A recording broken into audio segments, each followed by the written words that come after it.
All right, all that seems right. Let's go here.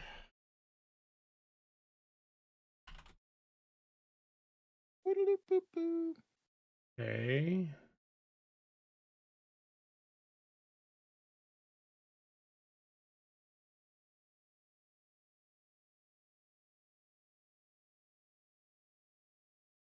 Got a couple of friends who literally just went to moved to Florida. Say that one more time. Sorry. I got a couple of friends who just moved to Florida Damn, why? because it's cheaper and they didn't want to But deal with the it's winter Florida. anymore. Yeah. You know what I'm saying? Yeah, that's not where I would want to go if I was moving, but to each their own. Yeah. I mean, it's Florida. So Yeah. Yeah. Yeah. it's Florida. I don't know what else to say. Except that it's Florida. Not ideal. Nice place to visit, not a good place to Is stay. it though? I like Florida to visit because they've got Universal Studios, they've got Disney World. That's it. I could honestly, I think, live the rest of my life without going to another theme park. Really? Yeah. Hmm. Yeah, we'll talk about that on the Build a Theme Park episode. You wouldn't want to go to No. yeah, really. You wouldn't want to go to Harry Potter Land?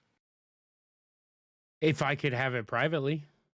The experience versus like the fucking people that you have to deal with are very outweighed, on for me personally, right? Because like, would I like to go to Harry? I'd like to go to any theme park. Sure. When I don't have to wait 90 minutes for an attraction. It just like there's a reason these places on a good day, that's for sure. and there's a reason these places get by with only having 6 legitimate rides in the entire theme park because they know that people are only going to be able to get to ride 6 fucking rides in a full day. In a full day. Like I remember growing up, and I doubt many theme parks have these days, and then we'll get on to it. I remember growing up and going to Kentucky Kingdom. When I was growing up, it was called Kentucky Kingdom. Same thing with Elitch's being called Elitch's before it was a Six Flags. Right? Kentucky Kingdom eventually gets bought out by Six Flags right before I move here. And like I remember going there and like we could judge it on a weekend where we knew that if we went at this time, they wouldn't even let us off the ride. Like they would just run it back, bitch, until my knees hurt from loop-de-loops, Right. And there's none of that anymore. We can't do that anymore. I remember that at the old Elitch's back when it was over off of Tennyson, like, right? Yeah, like Lakewood or wherever, like whatever is it. Yeah. Yeah, they would do that. They'd be like, "How about one more time?" You'd be like, "Fuck yeah, motherfucker!" Yeah, I don't have to get off and run back through the little turnstile things to get back to the front. Hey, can you stop so I can switch seats and let this fucking old man off? Yeah, he's scaring me. I think he's gonna die. What's up, Drew? Oh, you want to get real? I'll go get that sour ball right now, and that's how we'll do our fucking intro. I don't know what I did with the sour balls. Oh, I've got them. They're still sitting in my bag. I gave one to Kevin the other day. I was like, "You like sour stuff?" He's like, "Fuck yeah, I do." And I was like, "Cool, bro. I got candy for you." And that motherfucker puts it in his mouth, and it was like, I was like, yeah. I was like, Rick called him some sort of death ball of death. Like black death. Yeah. I was just like, don't, Drew, don't come in here spouting off negativities, bro. Don't lie to me like this. Did he cut off his mullet? Yeah. No fucking way. Yeah. Cut the mullet off, huh? End of an era. Oh, bro, it's all right. I'm still growing it out for you here. It's not a mullet, but I'm the same way. I have a bad day or get sick or stoned, and then I'm like, chop it off. And then I regret it because I put in so much time growing it out, but part of the game. I used to do it when I was growing up, and I'd get in trouble, and I'd throw away all my like clothes that I liked. And that was like the way that I told myself, it's like, you don't deserve this. Like, you don't get the nice clothes. You're just a fucking piece of shit. And so I throw away all my clothes, And now as I get older, I'm like, fuck, I bought those. So I cut my hair or trim my beard or something. Like that's the Yeah. progression Yeah. of like the insta rage I had as a child. It's Yeah. The need to change. Like yeah, you're was like, okay, been there, done that. bro, Yeah. you've learned firsthand what it's like to Oh, be believe in me, a I know. relationship with me. I have to be the consistent Yeah, and and I hate just it let you because like, like the more I've want to do fucked up shit, and you're just like, I don't care, and I'm like, I need you to come with the change so I can be like, of course, Papa Rick, we can do whatever you want. hey, You want I to do the intros from now on? Perfectly fine. yeah, we saw that last time. Fucked up the whole thing where you were like, wait, oh shit, that's right. That's the only about the only consistency that I have in this show is the consistency to fuck shit up. So you're welcome. Yeah, just be here. That's all I ask. I'm barely that anymore. I feel like. Throw your ideas and we'll see if we can Yeah. capitalize Oh, on you them. just want me to come in here and cuss and rant and rave? I know you. That's all. Yeah, that's all Just I need. taking advantage of my personality. I mean, isn't that's the foundation of this particular pairing? Yeah, I get all flustered. You get hot and bothered, and I'm over here like, so how about them aliens? Well, let me tell you a thing or two about it. About these fucking aliens, dude. All right, you ready to burn this? Yeah, I can go. Let me open up my can real quick because you don't need that recorded. Is it cold? Oh, it's chilly, which is weird with spicy stuff. Is it 'cause it'll go spicy like, though? it's It's like weird. refreshing and then spicy, and then the spice will hit you again in the back of the throat. That's very nice. Drew knows what's up. Yeah, mine's sitting in the refrigerator, so I've got a bunch of stuff sitting around here. We're gonna do something, right? Gonna happen. I'm giving up on friendships and outward things. Maybe not friendships. I really need people, or else I'll go insane. Yeah. Oh yeah, you guys do have Slipknot next week. Gonna be so fucking balls, dude. Yeah, it's gonna be a fun show. They're down in Yeah. the Springs though, right? Yeah, that's the only downfall. Is It's at World Arena, I assume. Yeah. Who are they with? We got Cypress Hill and a band by the name of Horror. Okay, I think I've heard stuff from Horror. You got a fucking Cypress Hill Slipknot show. Yeah. And neither one of you weed smokers? Oh, I think I don't. Drew, I think, is off and on. I don't know. I can't speak for him. Yeah, I'm not going to speak you for take anybody. a random joint from a motherfucker at a Cypress Hill show. Oh, shoot. That's all I'm saying. I do yeah. PCP at a fucking Cypress Hill show if that's what someone hands me. Like we're just in it to win it at that point. I mean, God knows I've taken countless numbers of joints over the course of my concert going career from people I didn't know. I mean, we're going to be high just by being in proxy of anybody. Yeah, there's no way that show goes on without like everyone walking out and not being able to pass a drug test for like a day and a half. You know? Just that letting soak into your skin. Yeah. It's funny because drinking is the thing that I still partake in the marijuanas every once in a while. But drinking is the thing that I'm falling out of, surprisingly. Can't believe it. Things happen. I mean, I don't know how. Oh, so I played a drinking game over the weekend with myself. I don't drink game. So we wanted to watch Top Gun. Save it. It'll come up naturally somehow, hopefully. Save it. I could bring it up unnaturally. I don't give a fuck. I need to know it, but either it's gonna be an awesome drinking game that I'm gonna be ecstatic about, or it's gonna be like a, oh, you guys don't drink style game that I'm gonna shit all over. So either way, it's content. We need to fucking stop ourselves. I'm stopping it, putting it down right now. Put it down. Okay, so we're not gonna do the ramblings this week, right? No, I think we're gonna. Is there anything in this that you want to talk? We can't talk about Doctor Strange yet. It's only been. It's been like a week, 2-3 weeks. No, it came out last Friday, the Friday before last. I mean, Doctor Strange? Yes. Been out since like the 4th. No. Been out for a long Yeah, a time. long time for you because you see it in the first fucking 12 hours it's out. Like, I told you, I think it's been a month. okay, Maybe well, it was the two 6th. two Not 2 months ago. yeah. It's not Yeah. my fault you don't go to the theater. Like, I did. and you did, but we'll I did go. stop chatting and let's record it so we can wait, we are recording. Not officially, Now but we're officially. officially recording. Because I've got to pull the audio from somewhere, so I have to record and stream and everything else. The quick brown fox jumps over the log.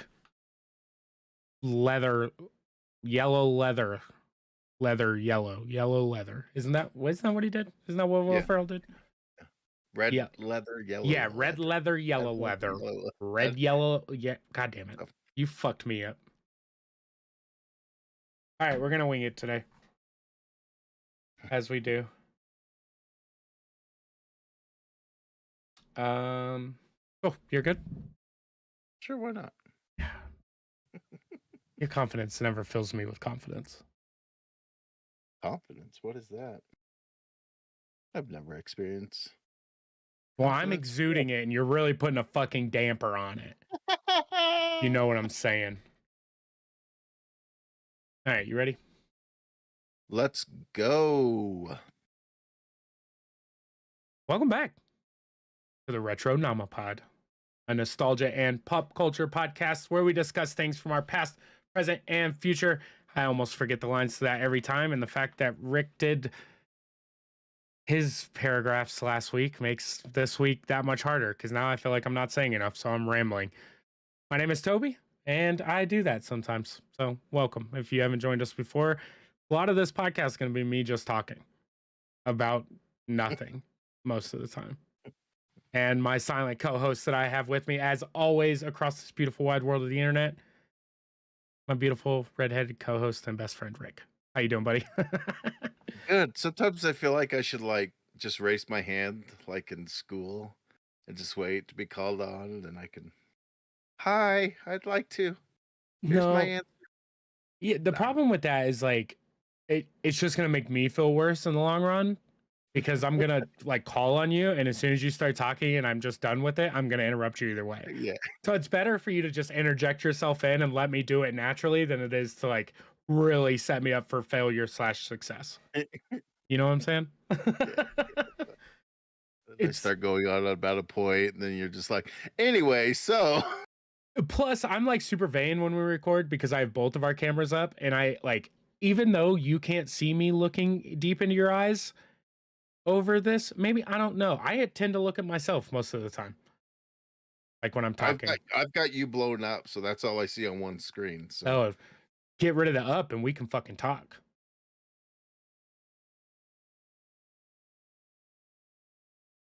Let's get into the weird question of the week. Kirby just swallowed you. What ability does he get?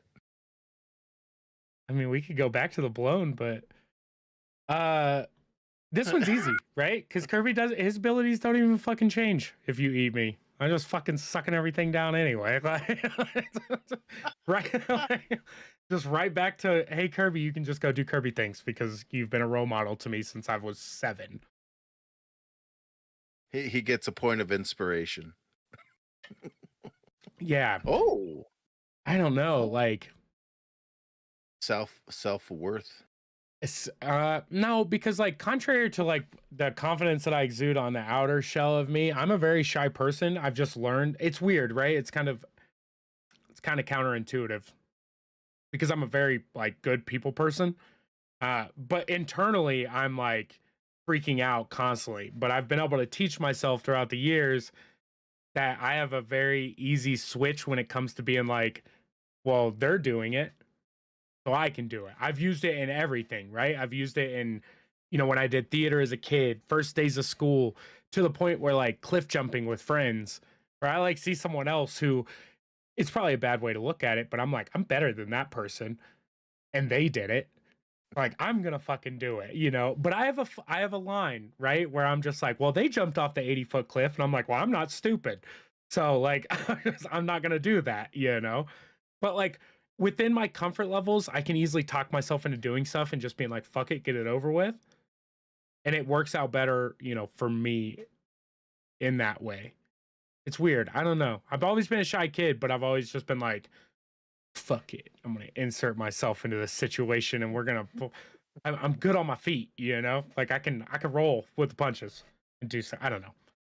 Maybe that's Kirby's. I don't know. A fake sense of self confidence. A little bit of self esteem. I guess. Yeah. Just roll with it. That's what he gets. He just If learns Kirby to roll swallowed me, he'd know what his sister used to do. No, I don't. That doesn't work either. It sounds so dirty on the get-go. Kirby just swallowed you. Like, yeah, he did. Yeah, little do you know that he just ate you. You know, he's just eating you, because you don't come back out as what you went in as. You usually come back out as a star or some shit that he just eats and has no monetary value anyway. But so what ability does he get? He gets one less human on this planet. Is that what he's going for? It worked. It's not like Yoshi where, you know, he eats you and then he'll poop you out as an egg. Yeah, but I've never had those become another Yoshi. You know, it's not like I can recycle Yoshis that way. Like right before I'm about to murder one of my Yoshis and I have him shit out an egg and then I, you know, jump off his back, that egg doesn't just become another Yoshi that I can jump onto and reuse, you know? You just didn't wait long enough. Or is it because that's an unfertilized Yoshi egg? And just like chickens, you don't fertilize that little sumbitch and it's just an eatable egg. Yeah. I mean, are there female Yoshis? Wait, are all Yoshis female? I've always just assumed Yoshi was a boy. Or are they just like they got the asexual? Yeah, isn't that asexual? Isn't that what that is? No. I think it's the one that can reproduce without. No, hermaphrodite. No, that's with both. Yeah, I think they're asexuals.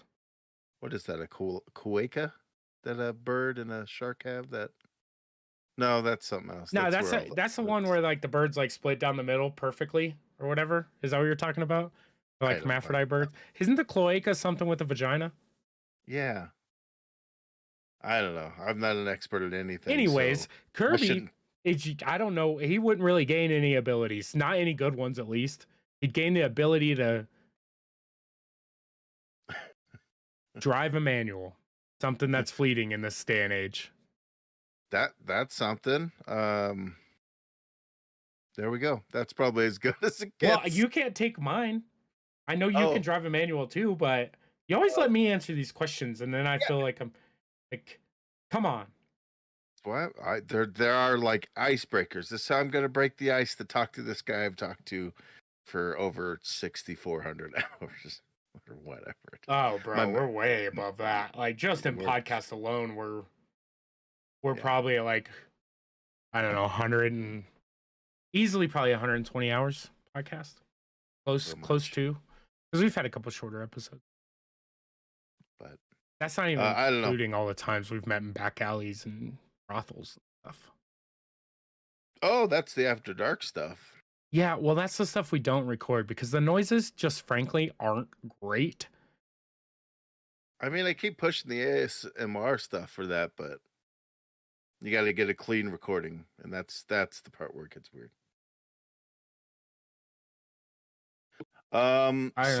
Slightly overweight. He just becomes slightly. I think obese. Kirby is slightly overweight already. I mean, is he though? Yeah, look, he looks like what our tummies would if we stuck just our tummies through a sheet. You know what I'm saying? Like, you know how like, and I don't want to get this too wrong. I probably shouldn't bring it up, but we're going to bring it up anyway because this is a nostalgia and pop culture podcast.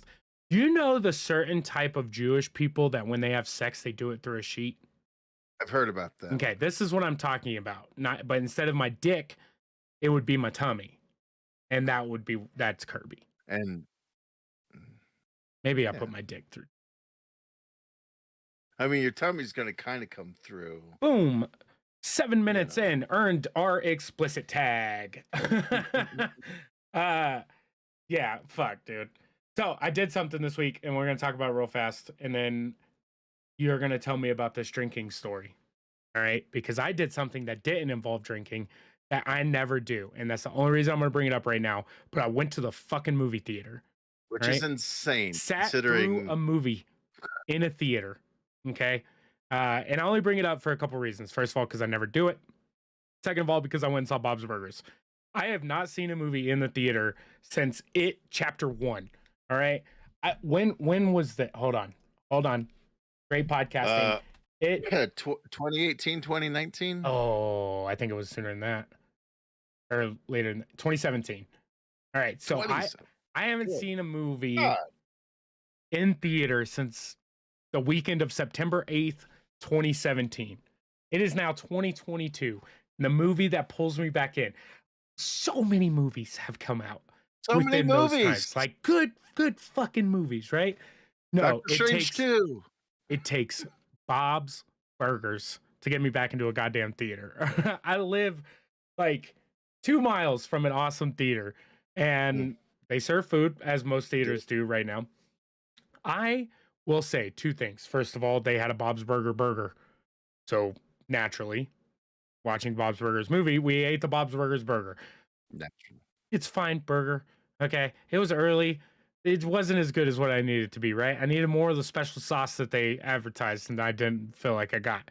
But it was still cool because it's Bob's Burgers movies. They put French fries. It was a no mo side fries burger. So the fries were on the burger instead of on the side. Yeah, just perfect Bob's burger joke. Second thing, all right. The movie was awesome. It was great. It was an hour and a half long Bob's Burger episode. Fantastic. My problem, I have two problems with the theater nowadays. First, they serve food. And like that's awesome, but it costs us like $75 to go to the movie. Right? I didn't drink. Like normally I'd have like I walk out of the movie theater with the buzz, you know, in the good old days. Like walk out and be like, yo, that fourth growler in an hour and a half movie probably shouldn't have had that one, you know? But no, we bought our burgers and a soda, and I did upgrade for 50 cents to get the Jurassic World plastic cup because I only drink out of fucking plastic in my house. It's a story for another time. But anyways, it cost us $70. We went and saw a matinee, yo, like 10 o'clock in the morning at the theater, dropped $70. That hurts. Second thing is they give you these goddamn fucking Barca loungers that feel like better than my mattress. And they're like, oh, by the way, they all lean back. Put your feet up, take your shoes off, lay down and watch this movie. Well, I'm not fucking.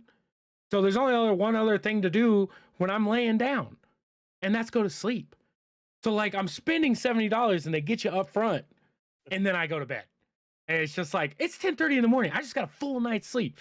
I am well rested, ready for the day. Put me in an air conditioned movie theater and a fucking laid back lazy boy.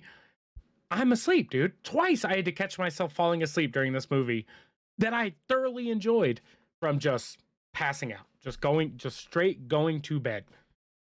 And it sucks because it was a good time and I like hanging out with my girl. You know, we got to watch a movie. We laughed. We ate. It was fantastic. And I walk out of the theater. It's noon, and I'm like, I gotta take a nap.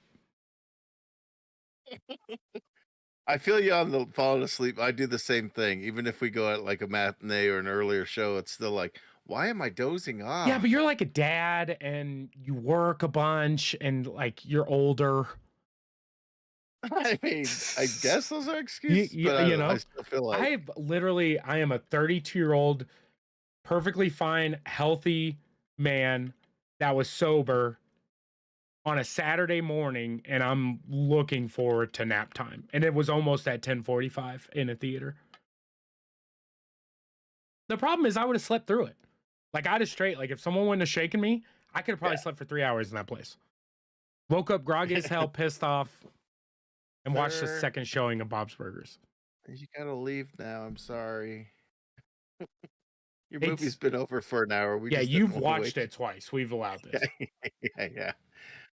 Nobody wanted to wake The sleeping Viking that is just chilling in the park It's yeah, lounger. dude. Like, oh, yeah. I mean, I'm the most unthreatening person in the world. I'm in a fucking Denver Nuggets jersey, some camo pants. My flip flops are on the ground because I've made myself so comfortable in this seat that 1,000 other people have sat in the last week.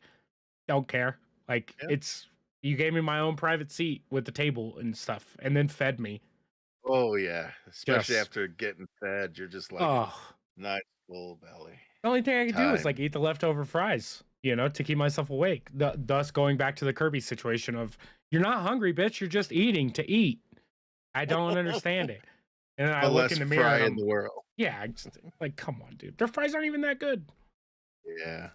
Fries after a Anyways, while, you're eating them to eat them. Um, drinking game. I need to know. oh, the drinking game. So I had the intent of wanting to go see Top Gun Maverick this weekend. Okay. It didn't happen, unfortunately, but I thought, what the hey, let's watch the old school Tom Cruise classic Top Gun from 1986.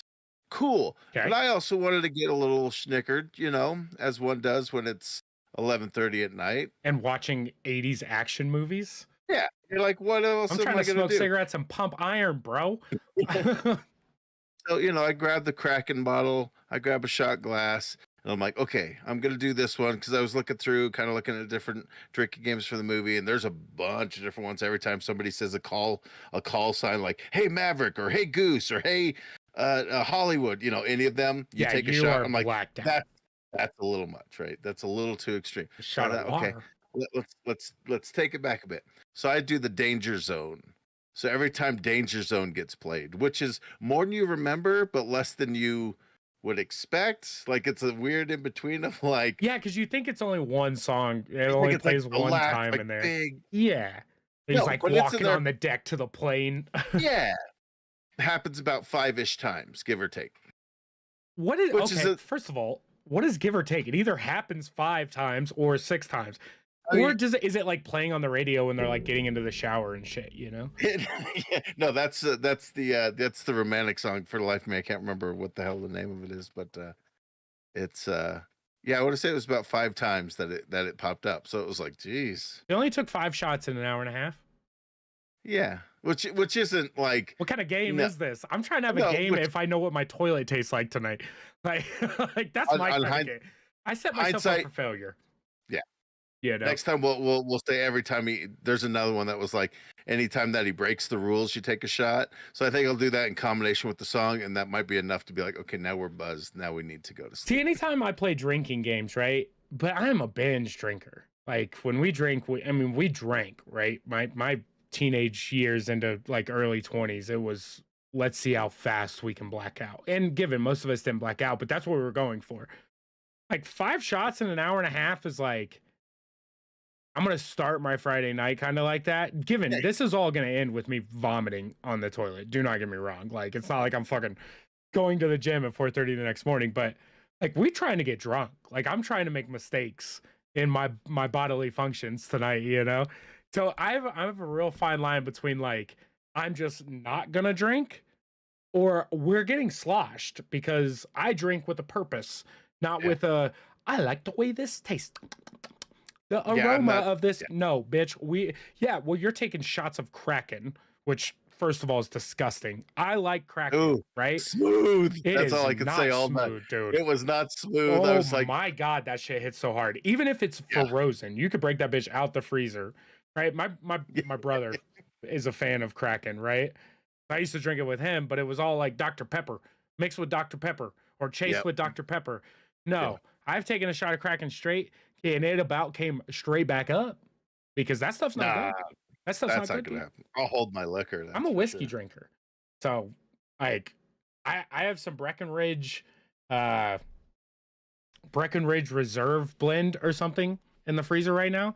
That is water, and until about 6 of them, and then it's not water no That's more. that's not, you know what's something that freaking Oh, bro, drinkable I though. throw up something like Like that. I'm like, when did I have spaghetti? Like,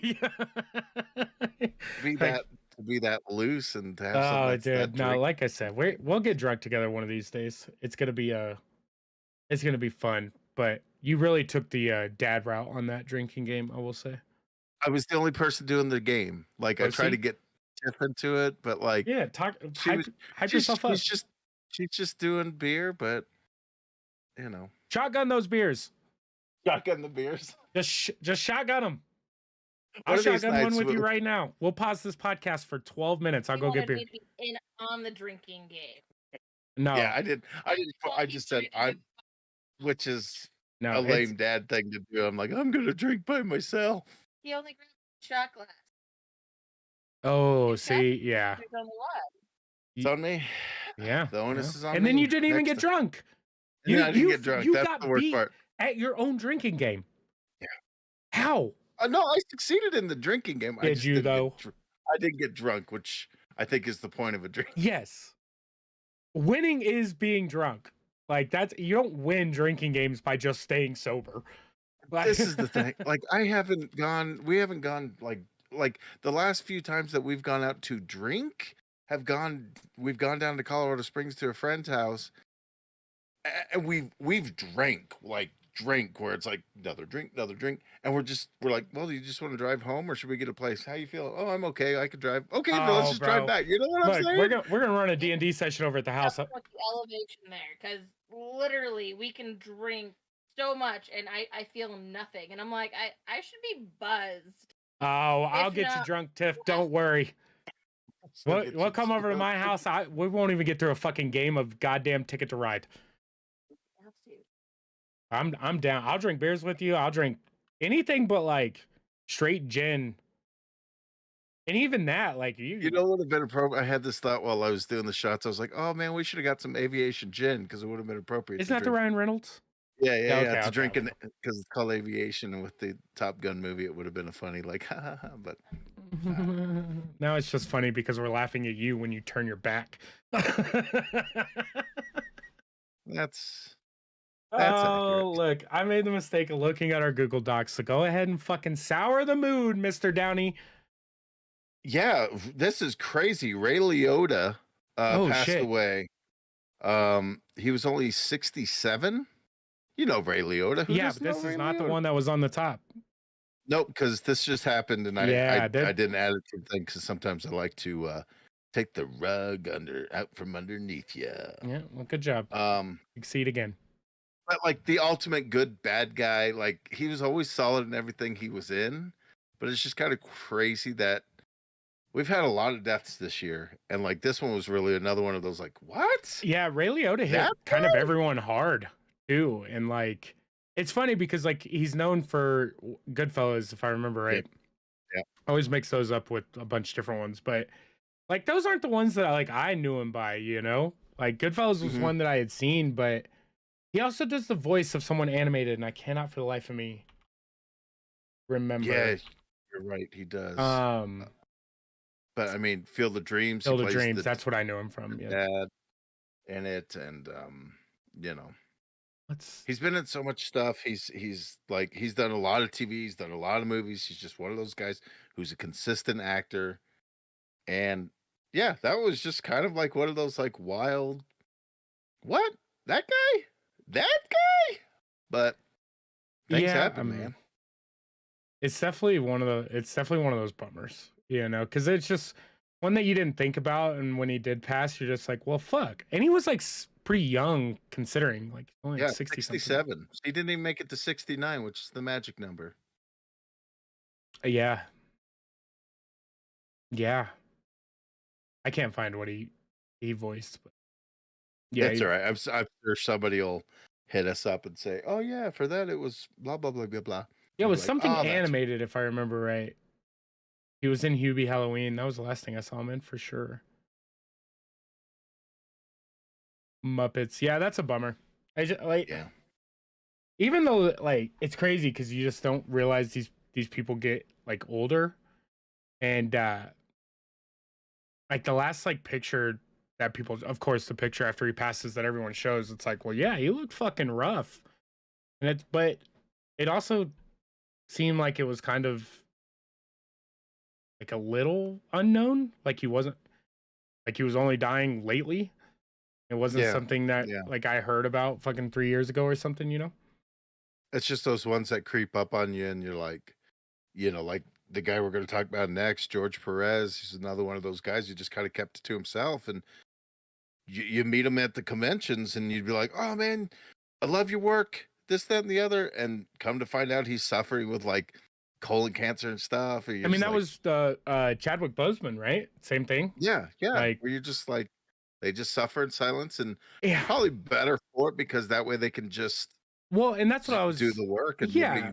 nobody's delicate hands around Exactly. you or anything. That's the thing. That's a good point to bring up, because I feel like if something like that were to happen to me, God forbid, you know, that's kind of how I would react as well, where I'd be like, Yeah. I'm not gonna fucking tell anyone.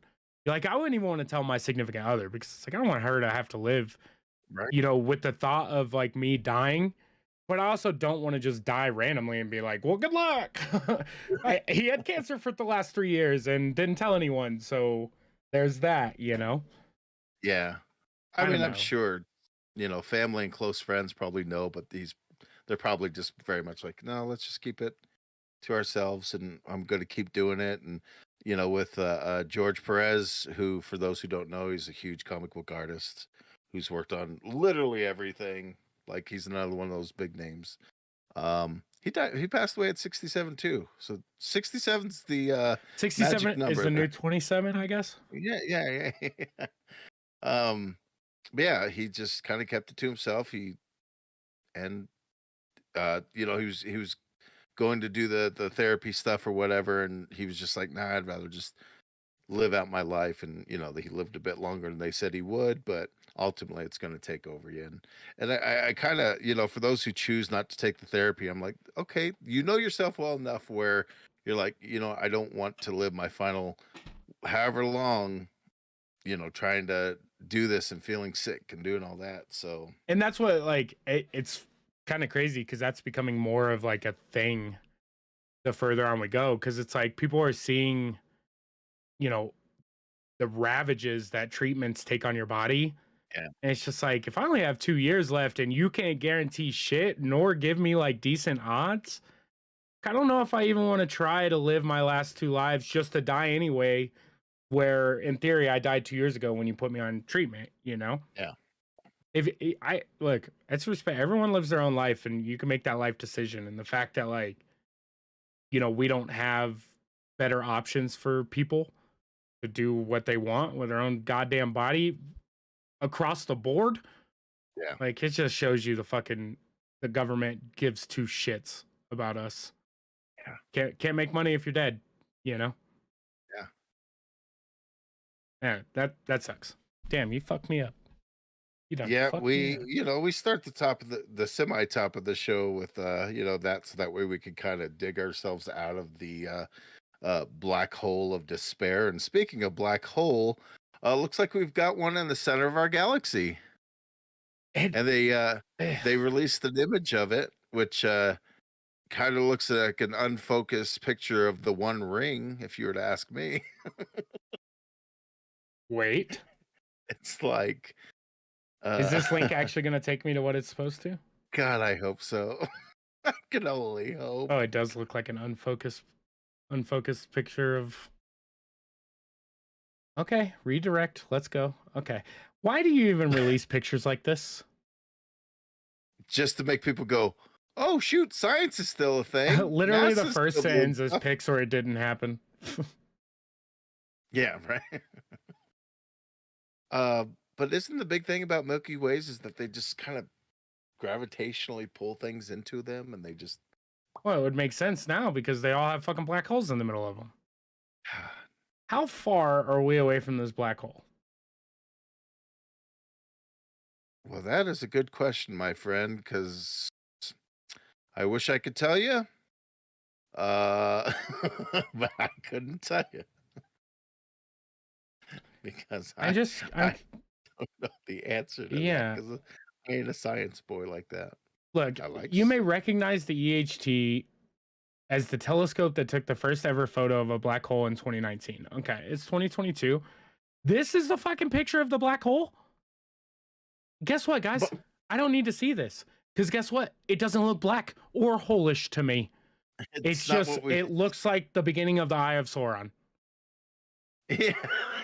Like, which that black hole is going to be the end all be all of our universe, Oh, our solar system as we know it. So, I mean, technically, I guess it kind of is the Eye of Sauron. But it's big enough that we got a picture of it, but not so big that it's going to create huge issues. I guess that's what I'm going to. We're causing our own huge. No, look, we're going to kill the Earth long before this black hole sucks us in. I'm not worried about that, right? But it's eventually going to suck in all the planets that we can get to, unless we just become Star Lords here in the next fucking, I don't know, 1,000 years. Yeah. Pew, pew, I don't pew, know. pew, pew. Stuff like this is like. It is. I mean, it's so weird. Why aren't we curing fucking cancer? It says, in fact, the scientists awarded the 2020 Nobel Prize in Physics studied how the behavior of our galaxy suggested we had a supermassive black hole in the center, but weren't able to prove it conclusively. All I know is that for the last 2 fucking years, you've thought that there was a black hole at the center of our galaxy. Universe, thank you. I don't know why I kept wanting to say fucking solar system and universe, and I was like, neither one of these are right. Galaxy. It's like, who fucking cares? Are we dying tomorrow? Because there are people dying today. And at this point, you're so goddamn fucking smart. I just don't, nobody fucking cares. Nobody cares except for your peers. And you like, what's even crazier to me and stuff like this, they're not even making a close to the salary of what a fucking pro athlete is making. Yeah. Like they're doing this shit mostly for fun, which I respect, right? Like your whole life's work literally just ended right there, where it's like, hey, we proved that this theory we had 3 years ago was true. Nailed it. Yeah. What do you do now? Woo! What do you do now? You just start guessing where other fucking black holes in the goddamn universe are? Because it's pointless. Yeah, like, no kidding. Throw something into it. I want to know throw something into it. I'm not impressed until something goes into it. Because at this point, your picture's bullshit. I've seen Hubble pictures. This is no Hubble picture. And why? Look, I can't get cell phone service in fucking downtown Denver, but we can take pictures, blurry pictures nonetheless, of fucking black holes that literally make no difference to the way that we're going to live our lives. Like literally no fucking difference. Science is cool, right? I'll give it to them. And space is scary. But like shit like this should like excite us, right? But we've just been so conditioned to the fact that like, y'all are wasting my fucking time here. Like there's people in this world making $90 billion. I'm trying to make 55,000. And there's dudes out here taking pictures, shitty pictures nonetheless, of fucking black holes. That's not this is where flat earthers get their fucking shit, right? Because I'm looking at this and I'm like, science, you're stupid. Like, this is stupid. Like, oh no, man, this is the first picture of the fucking black hole at the center of our galaxy. Is it though? Is it? Is it? How do you know? Did you throw something in it? No? Okay, I don't believe you. Look, space is black. We could be in a fucking black hole for all we fucking know, right? All of us could be swirling in a fucking one massive giant black hole, but we don't fucking know because we don't even know what fucking black holes are except for really black parts of space. Like that part of space, it's blacker than the rest of that fucking part of space. Oh, there's no stars there. It must be a black hole. Duh. It's a fucking black hole. There's no fucking stars. It's a hole in space that's black. And then this part of space, also black. But there's little speckles of white or colors. Nice. Fucking, I don't know why this got under my skin, but it fucking did. That's why we pay you the big bucks. Yeah. You better start paying me. This podcast is getting expensive for me. Have you seen gas lately? How about we worry about that? Can we get gas out of that black hole? Can you get gas out of there to here into the Jeep? Because if not, don't fucking care, bro. Figure it the fuck out. Figure it out. You know what I'm saying? I think you do. I do. It's just fucking ridiculous. Like, we're just wasting our time with stupid shit. North Korea is building missiles to blow the world up. These motherfuckers are looking at holes in space.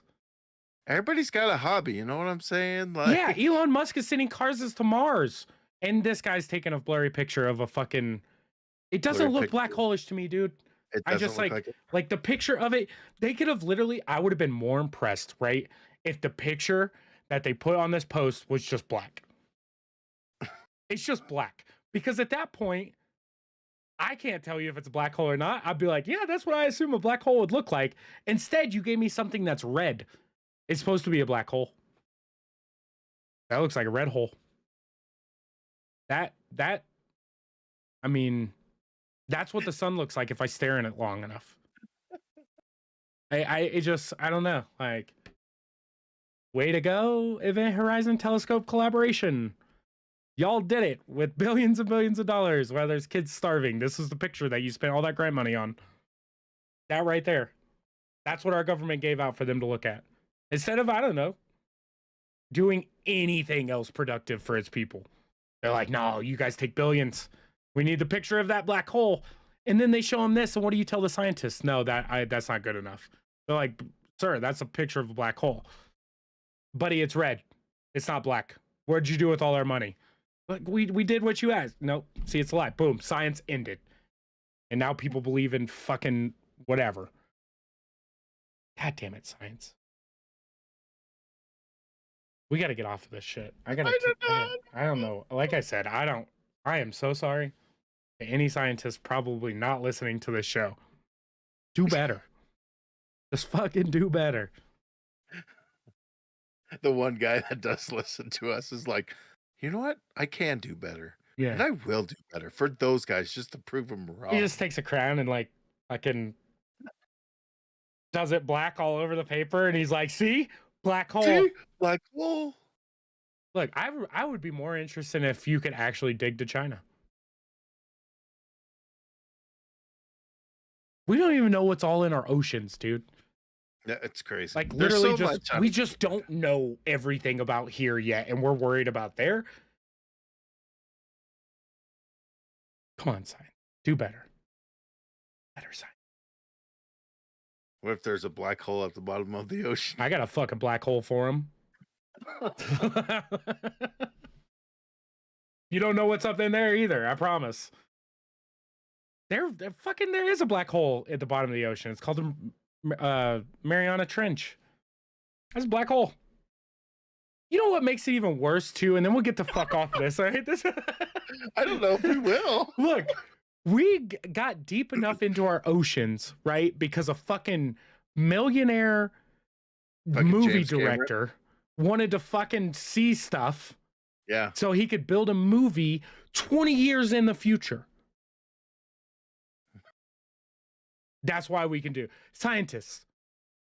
This guy brought all his money and was like, I'm going to do stuff the scientists can't. He's not a fucking scientist. He went down there before you did. That motherfucker just does stuff. He just film. I don't even know if he films. I don't even know what directors do anymore. I really don't. But that's why we have science. Is because of dudes like that. Elon Musk.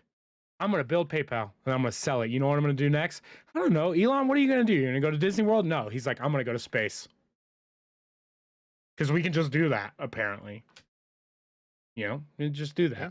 I don't know. Anyways, that's fucking ridiculous. Science, you're fucking ridiculous. You're drunk. You won the drinking game. Bad segue into next item. Gotham Knights no longer coming to PlayStation 4 and Xbox One. How do we go on with the show? I don't know, dude. Like I said, I'm pissed. I'm hot right now. My nipples are hard. The science is just not here.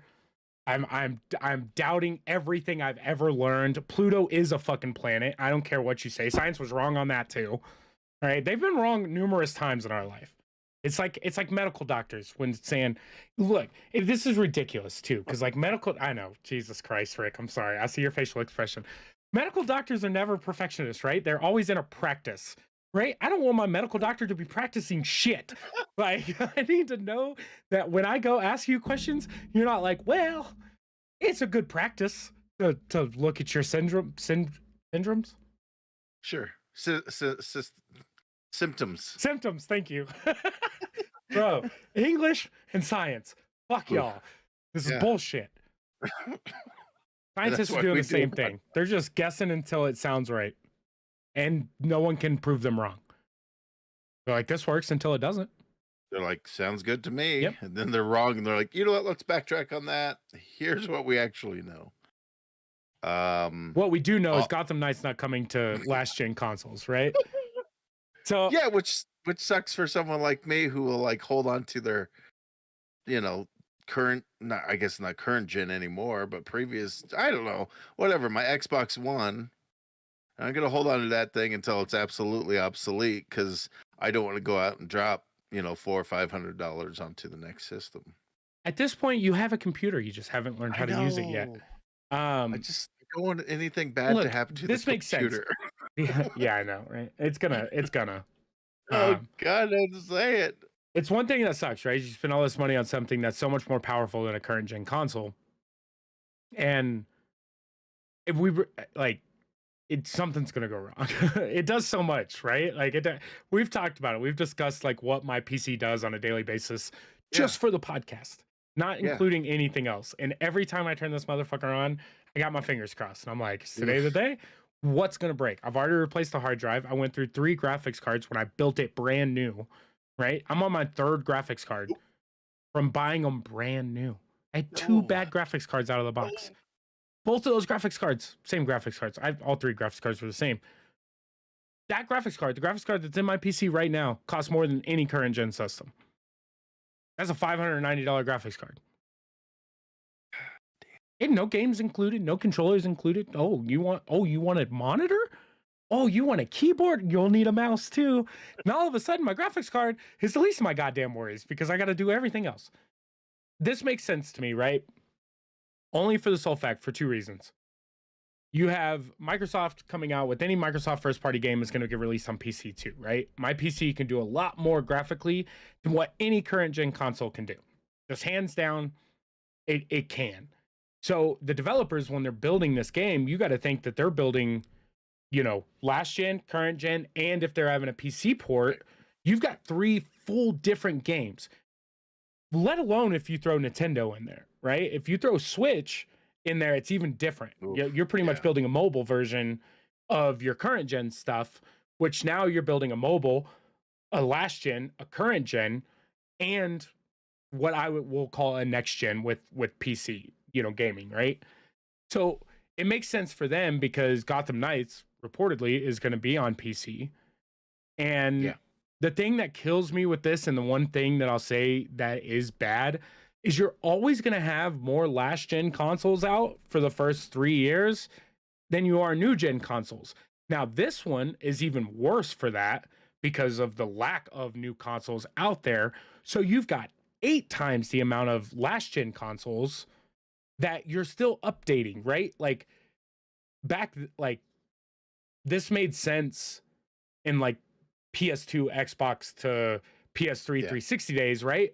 Because 360 came out, they're readily available. Within the first year, anyone that wants one can have one. And they're pretty much just giving up on their last gen console, right? You weren't getting Xbox games, 4 years deep into the 360's life. They weren't building. Halo 3 did not come out for the original Xbox. It only came out for the 360. There was never a Halo 2 Xbox 360 version. There was only the Halo 2 Xbox version, right?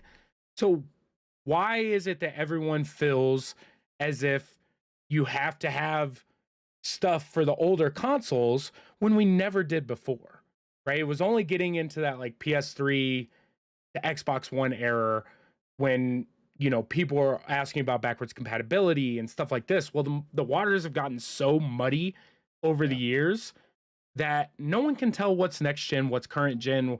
Why isn't it coming out on my PS4 and only on PS5? Well, because the game was built for PS5, not PS4. We don't have to cater to people, especially coming from a PC standpoint, right? Anything that comes out on Sony, chances are I'm not getting anytime soon for my PC, right? Like it's just like I'm missing out on a lot of games. Now, with that being said, they are starting to creep into that because the consoles are getting closer to computers than they were 10 years ago.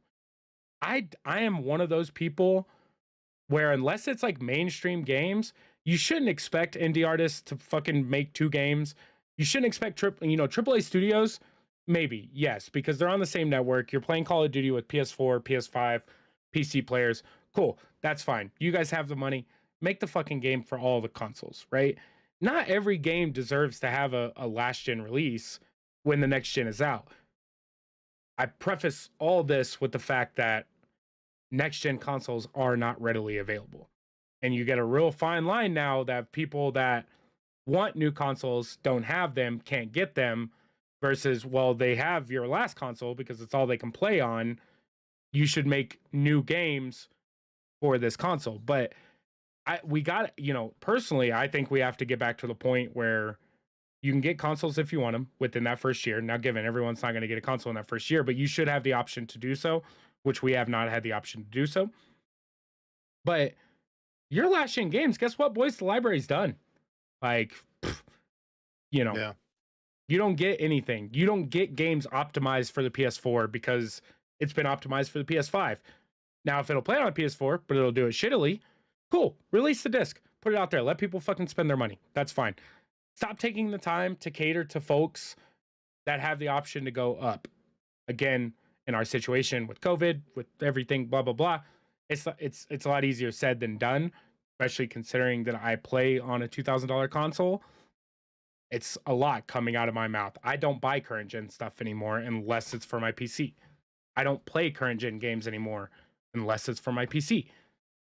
So I'm in a real impasse with this doesn't bother me at all because I'm like, of course, this makes sense. Like, it's going to come out 3 years after the PS5 and the Series X come out, and you're still going to worry about making it for a console that came out 10 years ago?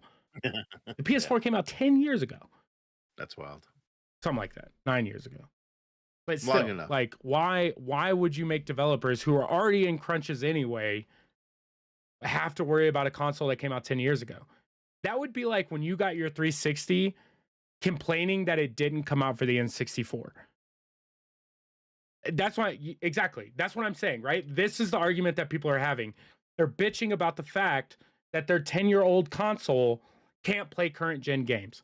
And the exact thing would be if when you had your Xbox 360, or we'll even say the Wii, right? Why aren't these Wii games coming out on my N64?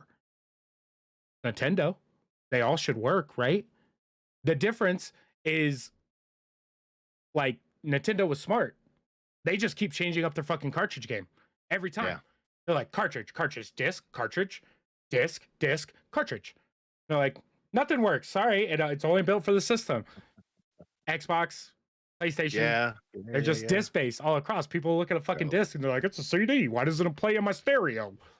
Understand? Yeah, Sticking in the stereo. Let's listen to the soundtrack. Yeah. If only. That would be cool as hell.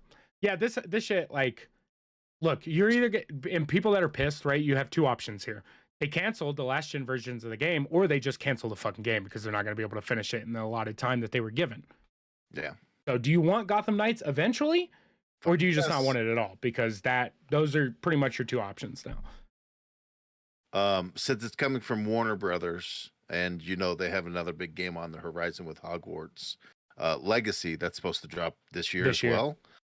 Do you think to push the Hogwarts that much more, to have it much more spectacular and everything, that they might drop last gen consoles to go like off of this Hogwarts? route for Hogwarts? They won't. No, because I think most of that game's built already, whereas Gotham is still in the building stages, and they're looking at a timeline going forward, because Gotham's not supposed to come out until what, next year?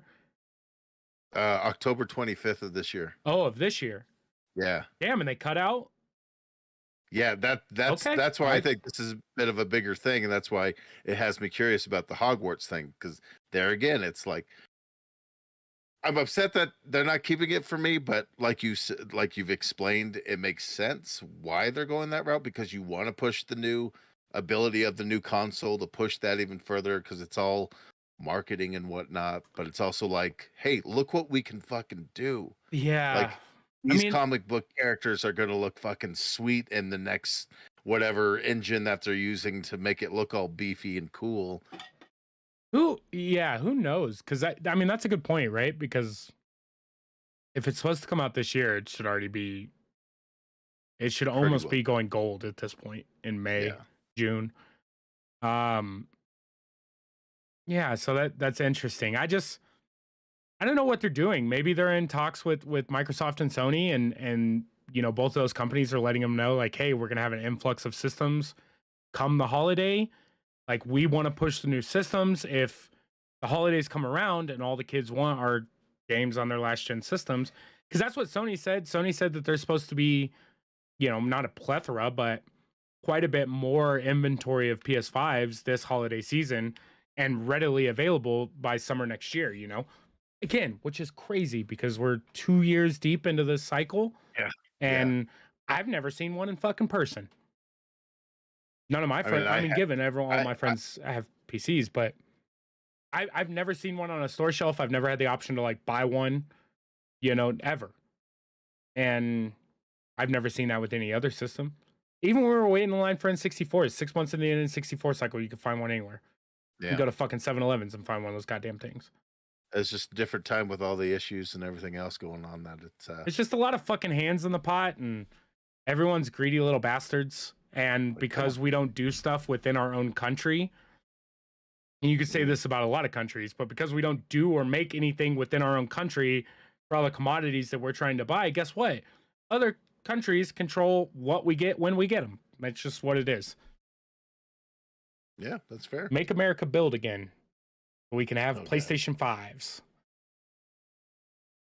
I know it's an interesting thing, but like you pointed out, it's definitely something that it's just the next cycle. So it's slowly everybody's going to start pushing to the upgraded version so they can start working on, let's really push this thing and see what it does. So yeah, it's definitely going to happen more often because the further we move along, the further into this generation. You got to think, if for the most part, most game systems have been on a 7-year cycle, right? We get 7 and then the next system gets announced and comes out, right? We're already 2 years into this cycle. So if you think about that, like Microsoft and Sony are already building their next console, which personally, in my personal opinion, my Nostradamus ass self, isn't going to be a console. It's going to be a stream box. There will not be disc games in the next console generation. I just do not think that it's going to happen. So we're 5 years out.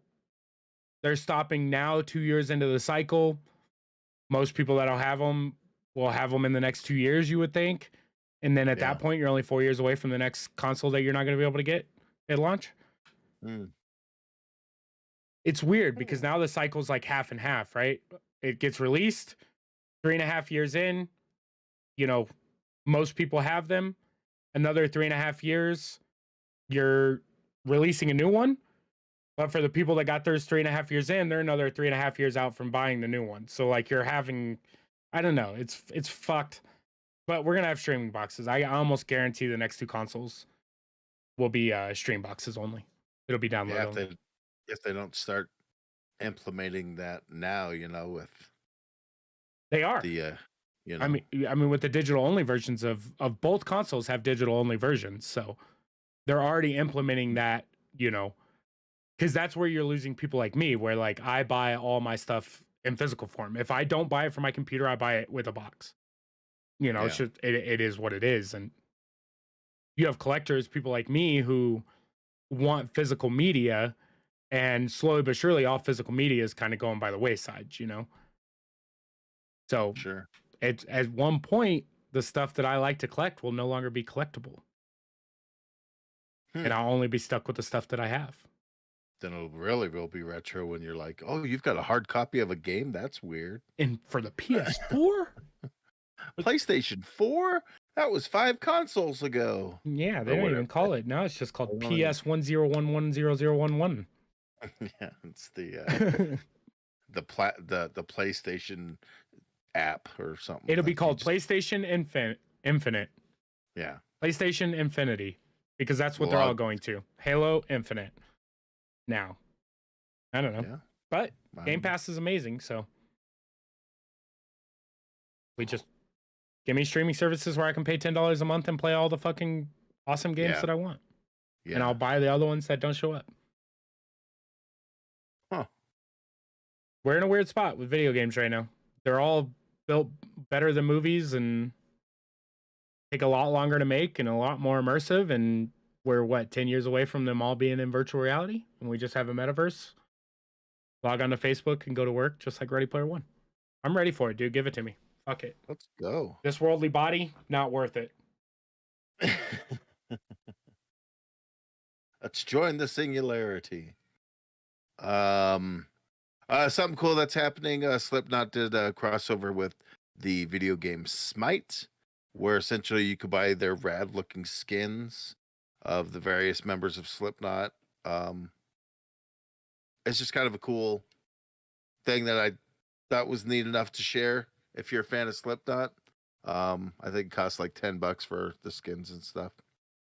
If you're interested, if you play Smite, I haven't played that thing since it first dropped, like, I don't know, 12 years ago. Dude, I will say, like, just looking at these skins, first of all, the horsing around Sharon might be the most amazing skin I've ever seen in my life.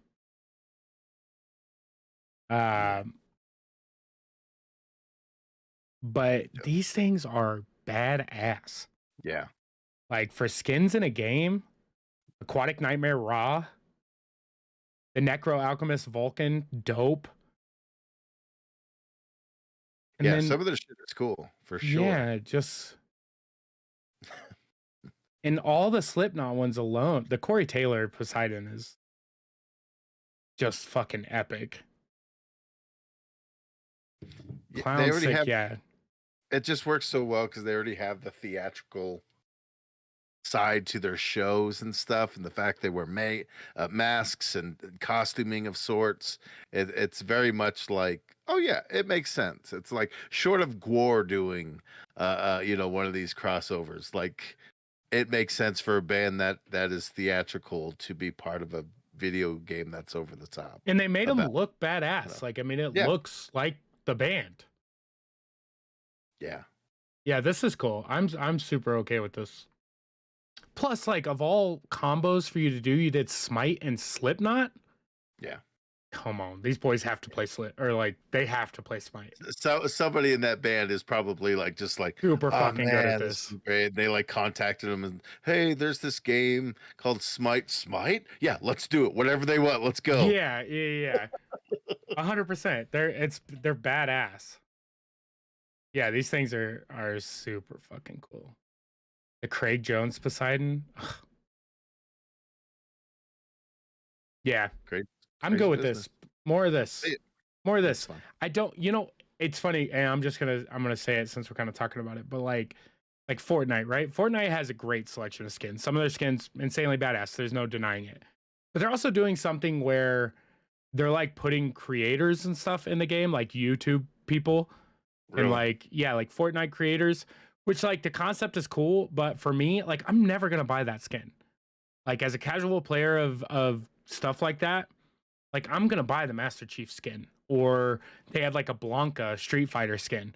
It's like, of course I want to run out Fortnite as Blanca. Do I want to run around Fortnite as Pokimane?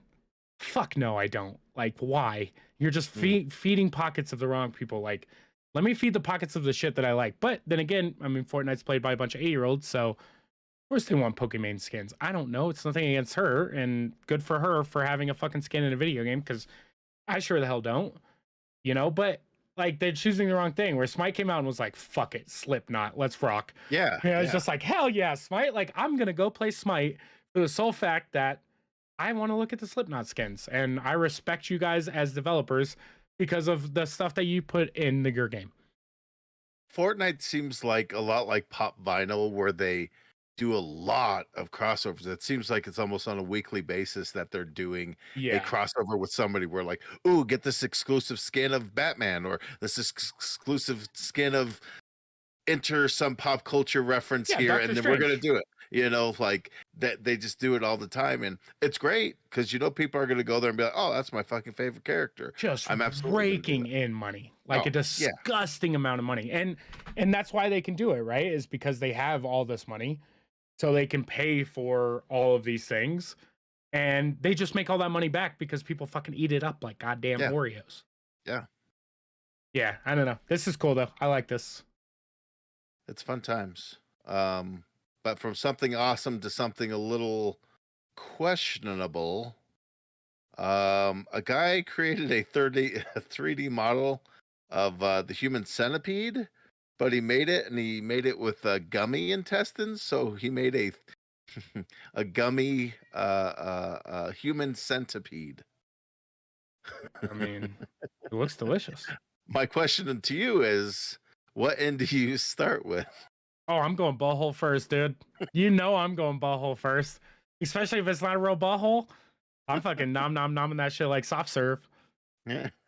I'm a retro nom this anus hole. And I want to try to suck the intestines out from one mouth to the butt. And then eat them. Legs first. That would be, yeah, there's like a little red intestine that runs through all three of them. I was wondering, I thought it was a stick. I was like, why do you put a stick in the middle of my gummies? But the fact that it's all edible makes it even better. Did you ever see that movie? Oh, yeah. I've seen all of them. They're great. Oh, hey. This is a conversation I just dug a hole in and I don't want to get into. There's multiple? Yeah, there's 3. What? Yeah, each one ramps up. The last one, they have like, I think it's 100 prisoners in a prison. I mean, redundant. Where they get them all, and it's just fucking lunacy. Just craziness. Yeah, you're gross, dude. The fact I didn't even know there was a sequel, let alone a trilogy. Yeah, that's gross. I watched it at home sick when Netflix first came out, right? Like it was on Netflix real early. Back when I had to order a disc from Netflix to put in my Wii to get Netflix. My kids don't know about that shit. Like instead of ordering a DVD, I had to order a Wii DVD, which allowed Netflix to stream to my Wii before we made an actual thing about it. You know? It's fucking crazy. This is gross, and people do what they do with their time, but there ain't shit in this world that I wouldn't try once, dude. Like, and it's candy. You're telling me, hey, this is all just gummy candy? It's just I will eat gummy dicks right now. I will give fellatio to a rock hard dick candy of rock candy is what I meant to say. Rock candy shaped like a dick. I'm fellatioing the hell out of that. Yeah, a rock hard candy. I like that. Rock hard dick candy. Hard dick rock candy. Hard dick rock candy. Rocking in the free world. Yeah. These ideas are always kind of fun. You know, it's silly, stupid, like nonsense that just it makes me smile that there's people out there like that who are going to take the Notorious movie and just be like, you know what? What if you made a gummy out of that? Yeah. What if I could eat that asshole and it not be asshole? What if I could be the 4th person in that line? Let's find out. But you're actually Kirby and you're just yeah. Oh. You're gross. Where do you find this stuff? This one came from Nerdist. Nerdist, you're drunk. Go home. Yeah, that's where I get a lot of my stuff these days because they're the only site that doesn't bombard too badly with the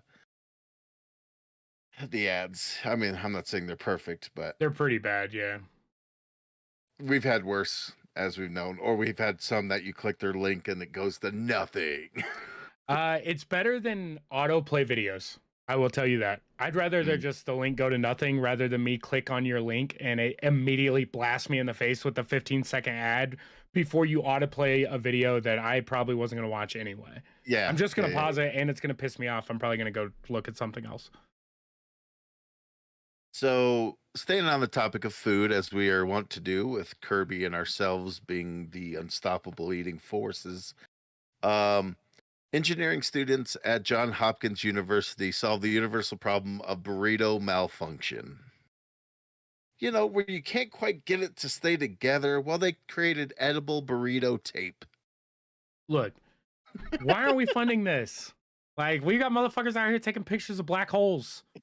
And it took us till 2022 before a motherfucker could tape my burrito closed and I could just eat it. Fucking great. I had this problem today, right? I brought little chicken burritos to work. Like homemade that I just threw together this morning. And I had to put them in a baggie because God forbid we have any fucking Tupperware in this house. Just disappears. I got 38 fucking lids, 3 things of Tupperware. They're all dirty. But I had to put them in baggies. So I'm like trying to wrap an unwarmed up tortilla. You know, it just ain't having it. And so like all day I'm trying to and I just end up eating fucking pieces of chicken out of the bag because I can't get the full burrito to come fucking out of the bag. It's just, it's a but mess. this would have solved all my problems. This would have legitly solved. Where can I buy it? It's not available yet. Who's Patreon? You have to subscribe to.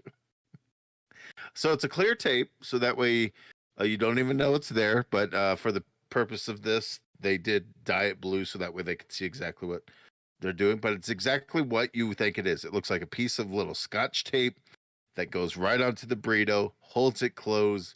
Wham! I need more tape than this. I need my burrito to stay together. Like go ahead and just make the burrito out of tape. Like that's more my steez, you know. Can I? Yeah. No, but this is one of those silly ideas that's just like, of course, a bunch of college stoned fucking kids are like, man, my burrito keeps falling apart, dude. I wish there was a way it wouldn't fall apart. They're like, yeah, what holds things together? I don't know, dude. Tape. I love it in this article too. It says it says community organizations also pitched some problems to team members, like the Maryland Zoo wanting to provide new enrichment items to their elephants. They're like, yeah, man, fuck those elephants. How do we get this burrito to stay together? Like, this is bullshit. Yeah. Like, this is good for them, dude. You're paying $800 billion to go to school anyway. Fucking learn how to tape my burrito together. Put something better towards society. Fuck them elephants. They're not supposed to be here anyway. Where's all their fur? But I need to get that sound effect for the soundboard. That was a joke for you. That was a woolly mammoth joke for anyone who doesn't realize we're in North America. It's supposed to be here.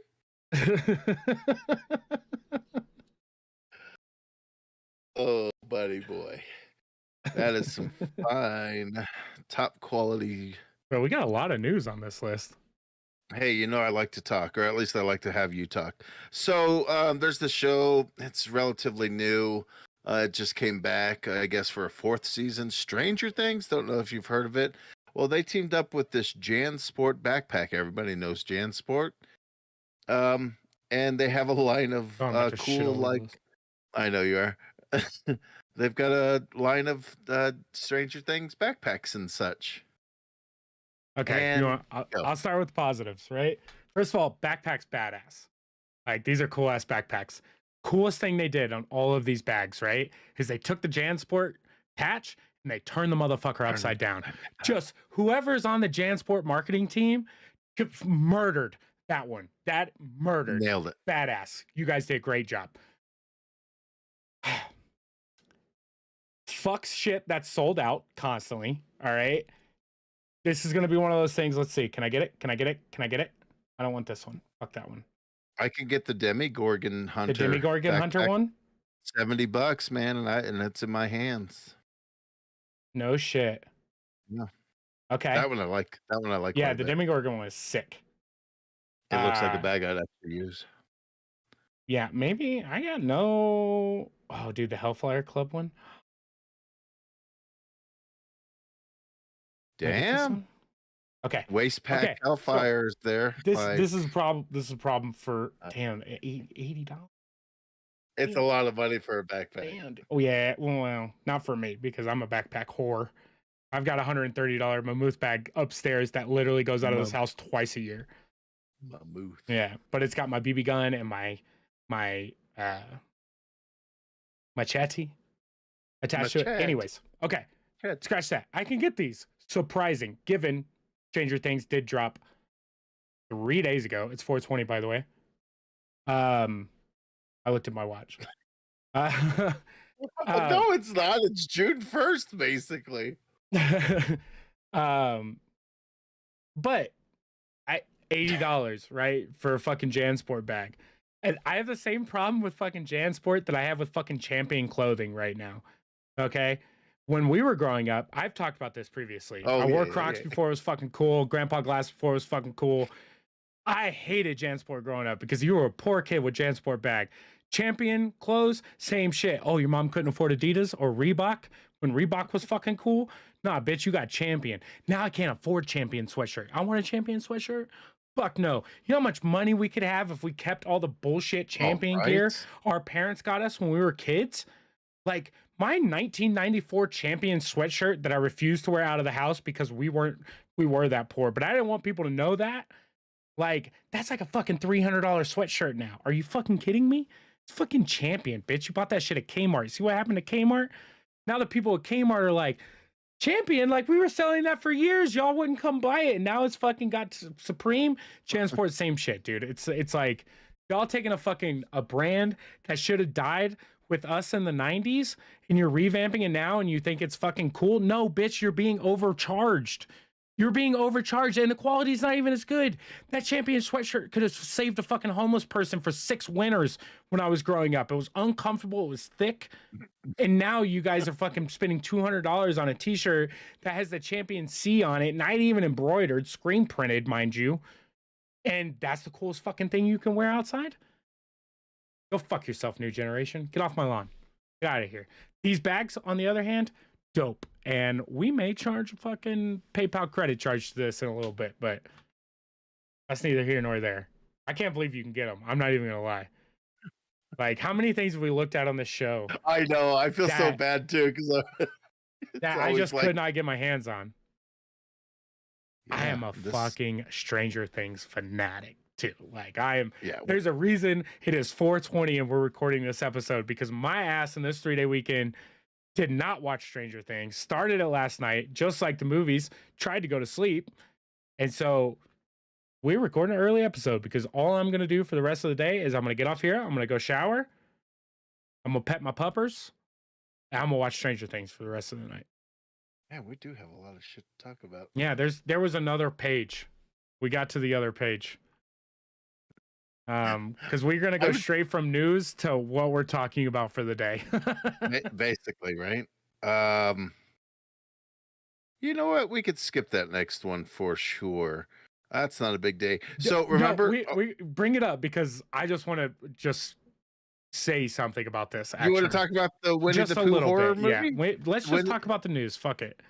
Okay, so there's Winnie the Pooh slasher movie called Blood and Honey, right? Winnie the Pooh, Blood and Honey. It's a horror film. Not sure if it's supposed to be Winnie the Pooh or if it's just people wearing masks. All of like strangers. Yeah. Or the crazies. Something like that. That's kind of what it seems like, but maybe it's not. If it's legit, like if that's supposed to be freaking old Piglet there, like that is fucking some twisted shit. But it looks great. It looks like exactly what you'd want a spooky slasher Winnie the Pooh. The movie follows Pooh and Piglet as they go on a rampage after Christopher Robin abandons them. This shit looks wild. It looks wild. This is scary. Yeah. This looks scary. This looks scary for the same reason that the strangers were scary, right? People in masks not saying shit, staring you down. Fuck that. Fuck all of that. Okay? The pictures that they show here, this is frightening. This is a frightening, horror-looking monster movie. Especially if they got Jim Cummings to do the voice. Oh, bother, you're about to die. Oh, my God, please. It would haunt my fucking dreams, dude. Like, it would haunt me. Okay, I have to ask, since we're on the show, right? I've seen you take a drink of it since the beginning of the show. You guys can't see this. For your audio listeners only, Rick is drinking a flaming hot Mountain Dew right now. How is it, sir? Could you drink 2 of them? Back to back? Yeah. They're drinkable. They're super drinkable. Like, and I think that's why they mass produce them. I mean, you can get them in 12 packs now, readily available at your local. It's so weird. I have one. You gave me one, right? So I have one. I did. And I'm going to drink it. But it's just like spicy cold stuff is so weird to me, right? It is very strange. Like, it's just like the fizz in my mouth turning into spiciness seems like an odd combination. Like that feeling should be gone by now. Why is it still here? Yeah. You know, I don't know. I had to ask because, like I said, I've seen you drinking it throughout the show, and I'm like, this motherfucker's still drinking this flaming hot Mountain Dew like it's just a regular Mountain Dew. It super is. It's super weird. It's super fun. I don't know. Interesting. I But yeah, like the the Winnie Winnie the the Pooh shit Pooh. looks scary as hell. Like genuinely terrifying. And it's I don't know. Unnecessary. I guess. Look, if you're I'll gonna revamp a series, don't give me the same bullshit that you gave me in 1991. You know, like I want a different take on it. This is what I'm talking about. You take Christopher Robin abandoning his animals, stuffed animals. I can't tell anymore. Is it a Calvin and Hobbes situation over there? They were stuffed, but in his Okay, imagination, yeah, he it's Calvin and created the Hobbes whole. situation Yeah. going on. Sweet, perfect. He's abandoning his animals, and they're like, "Fuck this kid," and they're going on a murder spree. Imagine if Hobbes did it, right? He's a fucking tiger. Oh shit. He'd And be what's pouncing on Tigger gonna everybody. do, dude? That's what I want to know. Like they just show Piglet Piglet and is and horrifying. and Winnie the Pooh. Like I want to see the rest of the gang. You know, let's see Kangaroo. Let's see how fucked up that gets. Yeah. Yeah, what is Eeyore gonna do? Eeyore's just like, thanks for noticing. Me cut your head off.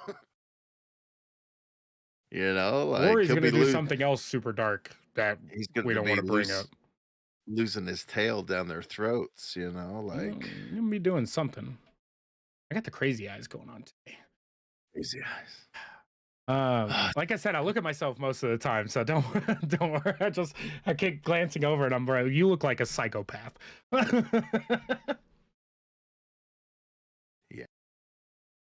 I don't know. It's one of those just weird random things that you come across that you're like, that's a thing now. So they're working on getting that edited and finished up so that they can release it sometime at the end of this year, hopefully in time for Halloween. So I remember talking to you about this and the likeness of dead celebrities. Well, Stan Lee's likeness was sold to Marvel in a 20-year deal. It's so weird. This is so weird, right? It's weird. Of course, Marvel gets it because why wouldn't they? Like Marvel is Stan Lee. Stan Lee is Marvel. Who gets the money? First of all, like who sold his likeness? That's a crazy thing. Does his family get money for that? Does another company get money for that? Is this something that was set up before Stan Lee died, or because he's dead, they can just be like, could I have came out and been like, "Hey, Marvel, you give me $8 million, you can use Stan Lee in your movies." Like, I just don't understand how this, like, why does anyone have to buy or sell it? Like, why can't they just fucking CGI his ass into shit? As long as you're not making him like suck dick in a porno, which, I mean, really, it's out like, there if you want it. yeah, I'm sure you could find it, but I don't understand how this all works. Like, it's very confusing to me. But it's better. Like, what if DC bought Stan Lee's rights? Then they had his rights. Could they put him in DC movies and just have every DC villain fucking chop his head off?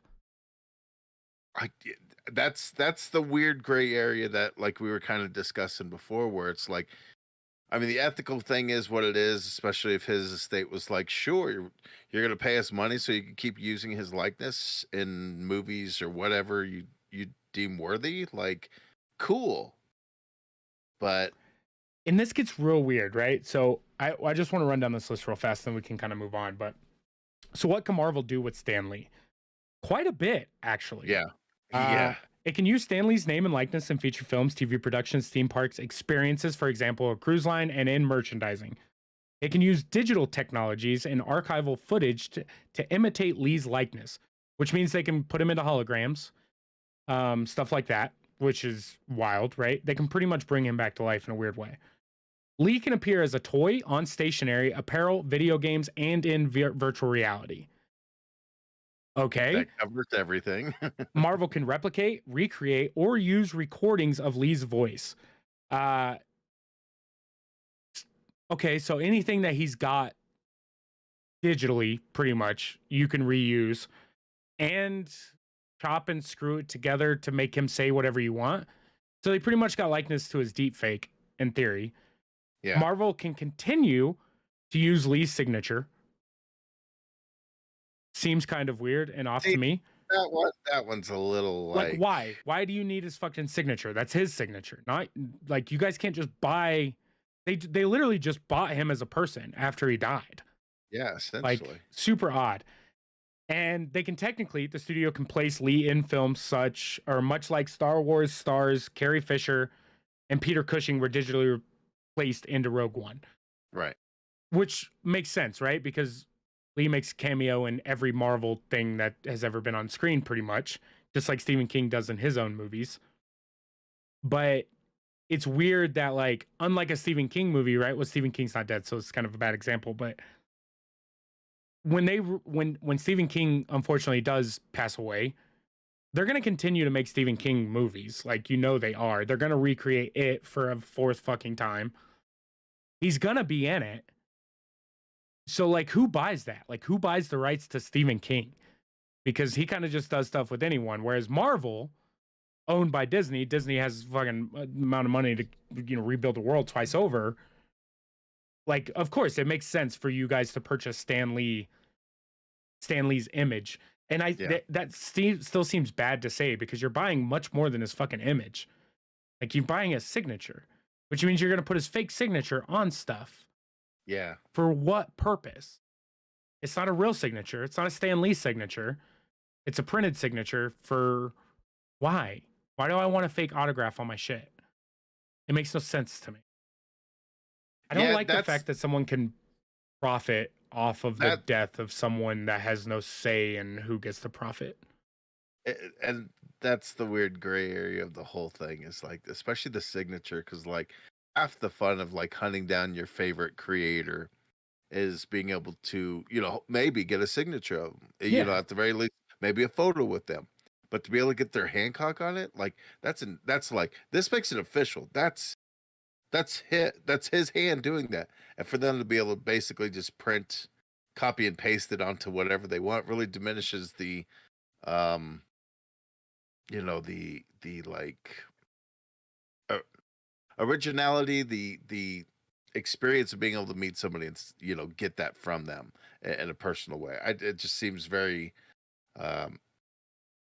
I don't know, it's just kind of cold, but it's also like it's a weird thing, but like here we are. It really like, puts a bad taste in my mouth. Now they officially are going to do it, but like now we've gone, I think 2 or 3 movies without him in it. To start putting him back in there seems like a weird step. I don't know. If you were going to do it, you should have done it by now. Yeah, I don't like it. Or just left it alone. Yeah, I don't like it. But yeah, it's just weird. It's like they're listening to us and they're coming up with ideas because we're like talking about like, what if they just take the likeness of the person and use it and yeah, they did I wish I could say that was the case because my downloads don't show that you're listening, Disney. Yeah, Disney. Listen more. Get all your employees to watch. That would be great. Thank you. Make it homework, please. So there's this place called Mountain Dew Outpost that you can get Mountain Dew that's like formerly unreleased stuff. You could go there. It's this place in Johnson, Kentucky, or sorry, Johnson County, Tennessee. Words are weird. But they've they're basically a Mountain Dew outpost that you can visit, and it's Mountain Dew. Oh, dude, you get so much more than that, right? 2 flavor adventure tasting areas in the former gift shop. A nature-themed wallpaper with a guitar playing Al, a raccoon preparing to dunk a basketball, and a Mountain Dew branded woodpecker. What? A rewrapped fire tower with Mountain Dew branding. Flavor voting stations featuring six brand new flavors. All of them seem disgusting except for the 6th one and the 1st one. Number 1, apple cinnamon.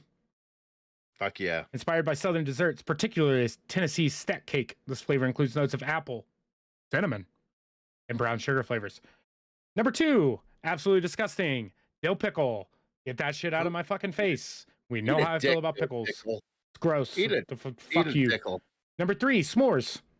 It's not going to be good. We know this from s'mores flavors. I'm on the fence about it. I'd try it. Number 4, elderberry. Ooh. Hey, did you know this one inspired by juicy berries found in the wild? The elderberry. Really, I know exactly what that tastes like. Found a lot of berries in the wild, Mountain Dew. Some of them Not weren't all. berries. Number 5, huckleberry. Again with the Huck- berries. So is the elderberry like inspired by a huckleberry? I don't know. This is stupid. An elderberry is a older huckleberry.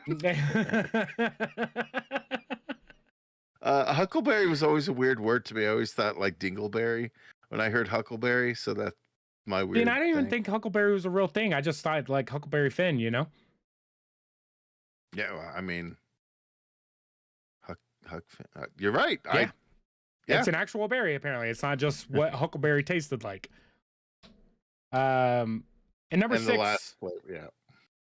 summer popsicle, which we all know. If you think of a summer popsicle, what do you think of? Otter Pops. But secondary, Rocket Pops, because that is the most American popsicle you can have, other than the fucking Red, side white, mouth blue, cutting Otter Pops. Yeah, no doubt. Those Otter Pops were the shit back in the day. Is that what you guys called them? Otter Pops? I think so. Okay. Well, you were a great help. This seems ridiculous. I do want to see the guitar playing owl. You guys got me on that one. I'd like to see that. Otherwise, Thanks, you're really fucking swinging for the fences on your flavors here.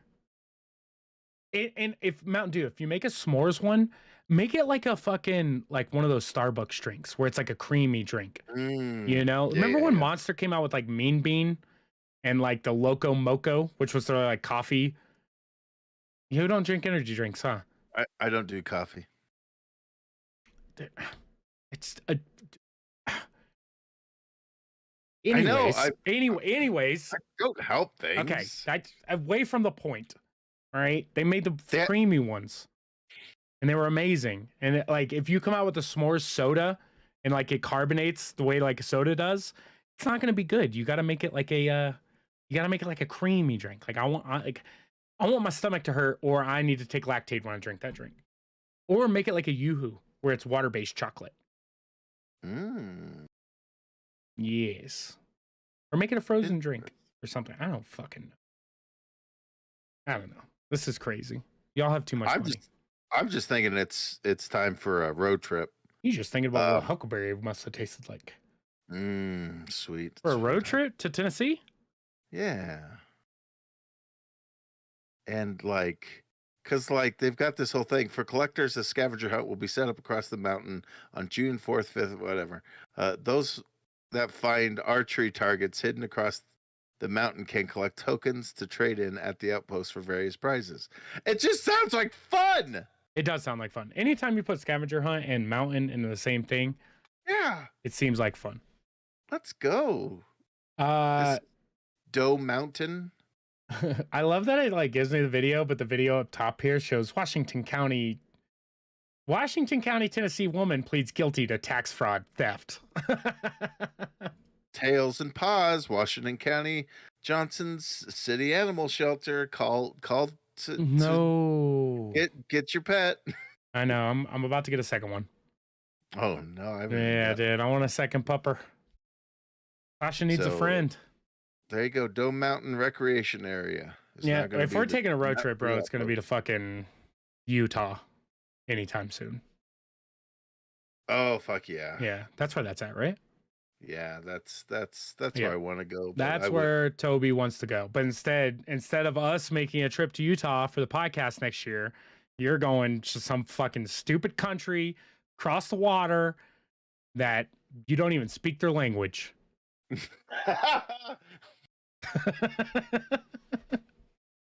He's going to Ireland. The motherland. Yeah, Ireland, Scotland. Hey, you want to go ahead and get into this nostalgia? Fuck. Before we get into this, I do want to say Rick and I had a discussion at the beginning of the show. Said, hey, we're doing a lot of 2-hour shows. We need to stop doing 2-hour shows.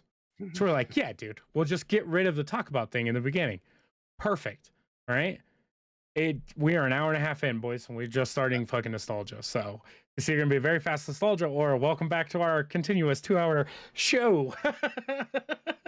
There's just so much to talk about. Well, it's me, and I understand this even more so today because it's fresh in our mind about us not talking. And I just fucking like talking, man. I do. It's just Especially, gibberish coming out of my face, and it especially gives. about those next gen black holes. You know. Like I don't know why that got so under my skin, but it did. It just things we spend our money on, and that's coming I from a love man that spends their money on a bunch of stupid stuff, like it. Hey, conventions. you did it. So this week for nostalgia, we're going to kind of talk about conventions, and the reason this comes up this way is Rick and I went to a convention over the last 2 weekends. Yeah, it's wild. Like this. Yeah. This is what our second time meeting outside of work at like a non-work related. Like first time was the birthday party, and Yes. then the second was for Retromania, which is like, no, we are friends. Like we do want to Yes. spend time with each other. It's Hey, just I mean, look, we've talked about it in the yeah, past that, we share so much in common throughout our entire life, right? Like we have so much in common as people, and except for the one major thing that we don't have in common, children. I kids. don't have kids. I don't have children. I like my literal responsibility, right? Sasha, be good. Don't chew the books. And then I close and lock the door. Guess what? She's gonna survive. Like chances are, whether I'm gone for 2 hours or 10 hours, that dog's gonna survive. It Yeah. is. I don't have to tell her where I'm going. I don't have to bring her with me. In fact, most places would say don't, biggest thing, right? That's the biggest thing. But on a positive note, even with your, unfortunate circumstances of being a parent, Oh, I mean, we got to meet up and go to conventions. So we had Retromania, which for all intents and purposes is a pop culture collectible convention. Yep. I say convention because they say convention, but in reality, it's like a big flea market yard sale thing. And it wasn't even that big. Okay. And it sucks, right? Because I really like conventions. I have a hard habit, and I think you're kind of the same way with this, is like, I want to go to those so bad because of all the stuff that I think I'm going to find and buy. And I get there and realize that two things. First of all, it's full of Star Wars stuff. Like every booth has Star Wars stuff. And guess what? I don't collect Star Wars stuff at all, ever. None at all. The stuff that I have in my house was gifted to me if it's Star Wars based. The second thing is I just like it's hard for me to spend a decent amount of money on myself. I'll buy $101 things, but never one $100 thing. Like it just, I don't know if it's something in my head. So it gets to stuff where like a convention like this, where it's not really a convention, right? It's more of a yard sale. And I go in there and there's a lot of cool shit to buy, right? There's a lot of stuff that I want that I should buy, but I don't like paying market. First and foremost, I don't like paying market prices for anything. And second, I say no to so many things waiting for that one thing that I want to buy that I just don't end up buying anything, and especially anything worthwhile, right? So this past convention, there was really one thing that I was searching for, which was horror movies. Like I wanted to build my horror VHS collection. What better place to find horror VHSs than a convention that is based literally around retro stuff, games, toys, movies, books, right? Not fucking one. Well, that's a lie. I did buy Hellraiser. I bought the first Hellraiser on VHS. The only horror VHS I found the entire time we were there. They had a surprisingly larger amount of horror stuff than I was expecting. Yes. Which was like, I was going in with kind of the same thought of you, because we've got a beefy VHS collection, but it was just like, we don't have horror in it. And it's like, so hard to find. But like trying to find anything pre-90s like horror, Yeah. like it's impossible. Oh, you want a can copy of Mimic? We have 12. Yeah. Like exactly. you want like, not a Friday the problem. 13th part 6? No. Did they make that on VHS? I haven't seen one. Nothing. I did pick up some Goosebumps VHSs in the clamshell, which was cool. Fucking great. Huh? Great. Oh, That's good stuff. yeah. Yeah. Yeah, I picked up an original copy of the Terminator on VHS because why wouldn't I?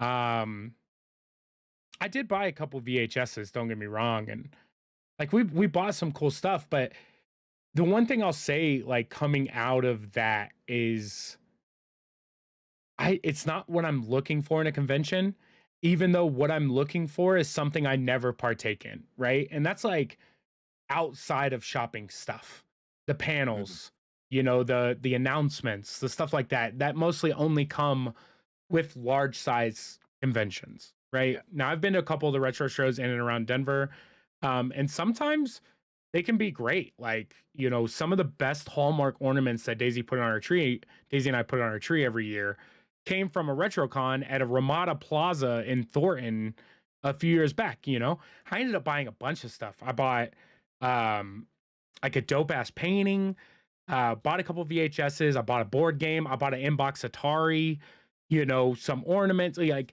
bought quite a bit of stuff. But this one just did not have that feel for me. Whereas like the stuff that I saw, the closest thing I came to like spending legit money was a complete box copy of Maximum Carnage for the Super Nintendo, which I already own. I just don't own a box copy of. And he had a great price on it, but I just couldn't bring myself to spend the money. And every Castle Grayskull I passed, I wanted. Like every one of them that I passed, I wanted. Surprisingly, not as expensive as what I expected them to be, right? They hover anywhere between like 60 and $100 for the ones that I found. So I didn't buy it all. I bought like one of the coolest things I bought at this past convention was the Freddy claw chopsticks. Oh, the chopsticks. They were great. They're unusable. Can't use them because they lock Yeah. the ends into the glove and you can't spread the chopsticks. It's completely pointless, but god damn it, they look cool. And it was just like that was $5 that I spent because I wanted to.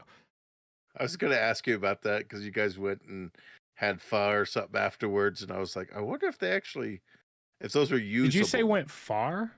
Didn't you go to pho afterwards? Pho. Yeah. We went and ate pho. Not near, but pho.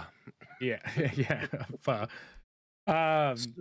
So in your opinion, what makes a convention? In your ideal, like, hey, we're going to a convention, what are the main touchstones that have to be there for it to be a convention and not just like a retro gathering to sell your wares? I mean, it's hard to say, right? Like first of all, interest.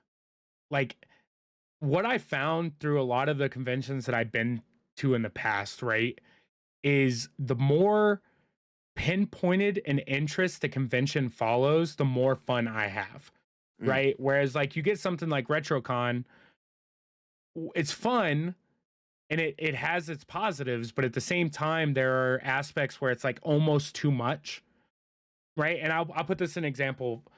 Uh my favorite convention that I've ever been to, and we've talked about this on the show in the past, is BlizzCon. Yeah. I got to go to BlizzCon 2018. And for those of you who don't know, BlizzCon was put on by Blizzard Entertainment, the makers of Warcraft, of Overwatch, Diablo. It is a very prestigious convention in the sense that like it sells out in minutes every year, no matter what. And and it's only Blizzard stuff.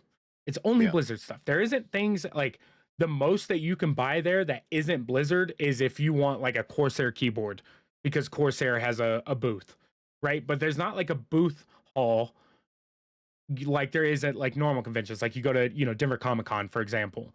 There's like a booth hall where you can walk through all the cool shit, the artist corridor and stuff like that. And then there are the lecture halls, where you can go, sit through the panels and stuff like that, which is great because you have the option to.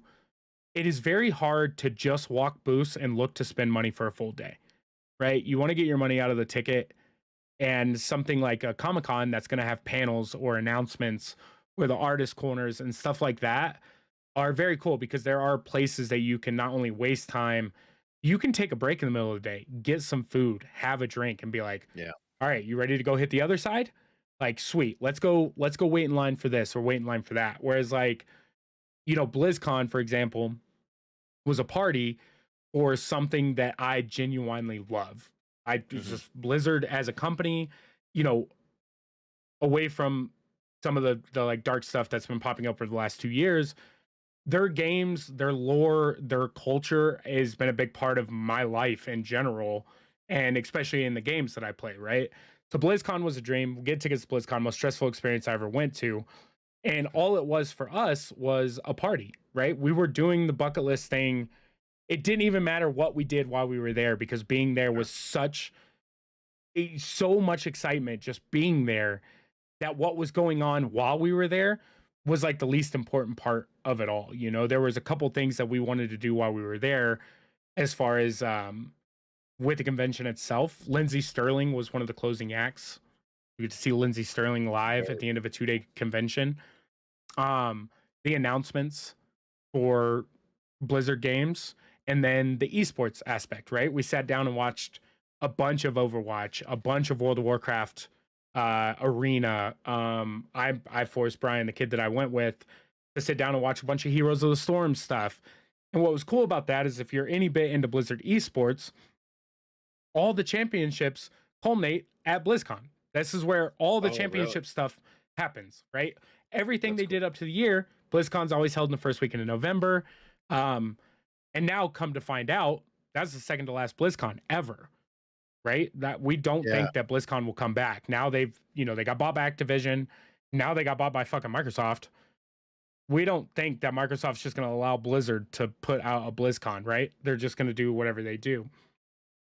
So for me, like my favorite one was a pinpointed interest convention wise. No panels except for announcement panels, which were whole convention type things where it's like everyone in there came to the room that they were announcing because there's only a certain amount of people that are allowed in to that kind of convention. But for me, like that's the big thing. Like I want the option to do more than just shop, right? Yeah. Because at that point, it doesn't seem like a convention as much as it seems like a gathering. I don't know. I don't know what word I'm looking for here, but you kind of see where I'm going at. Yeah. I mean, Retromania did have a few celebrities. Do you consider that part of a good convention to have some kind of, Yes and no, right? For some people, yes, it's a major part, and they did get some like heavy hitters surprisingly, because they got Sam Jones, Flash Gordon was there. I mean, this thing is like held. Just to put it in perspective, this thing is held in like a big pole barn, right? At the Aurora Fairgrounds in the middle of bumfuck out east. So they did get some names to come in. I think Raphael, the guy who played Raphael in the 90s versions of TMNT was there. Which who the fuck knows who that is unless you show up in the fucking Raphael costume. I don't give a shit, buddy. But yeah, that was an interesting one because it is like, oh hey, it's Ken Scott, and it's like, oh, you were the guy inside of the suit, not the voice. Yes. So it's like weird. Okay. They had a guy from Killer Clowns from Outer Space there, which was cool because finally I feel like Killer Clowns is getting a little bit of the recognition it deserves, and it's not just a cult thing anymore. It's starting to be on the come up for some reason, considering I've loved that movie since I was a kid. Yeah. But yeah, like something like that for me, I would like, this is why BlizzCon was so cool, right? Because you've got with the introduction of it's all games, right? So for me, it was all games. So there weren't celebrities necessarily to meet, except for the people that you watch play those games. So a lot of the reason that it was so cool for us is because of all the people we were able to interact with that we never thought we would be able to. And we did so in like a community type thing. I didn't have to pay for it. I took a picture with them with my cell phone, shook their hands, you know. Whereas like celebrities and conventions, it's tough because you have to wait in line, you have to meet them. You know, they're just, you know, for the most part, they're just going about their day because they're getting paid for every one of these that got paid, you know. So for me, that doesn't make a break a convention to me because I'm not going to meet them, because I'm not going to pay to meet someone because I don't care that much, right? There are very few people in this world that I would probably pay to meet. And even then it would still hurt me because I want to like have a conversation with someone, right? I want them to go home and remember me just as much as I remember them. Battery low. But I don't get to.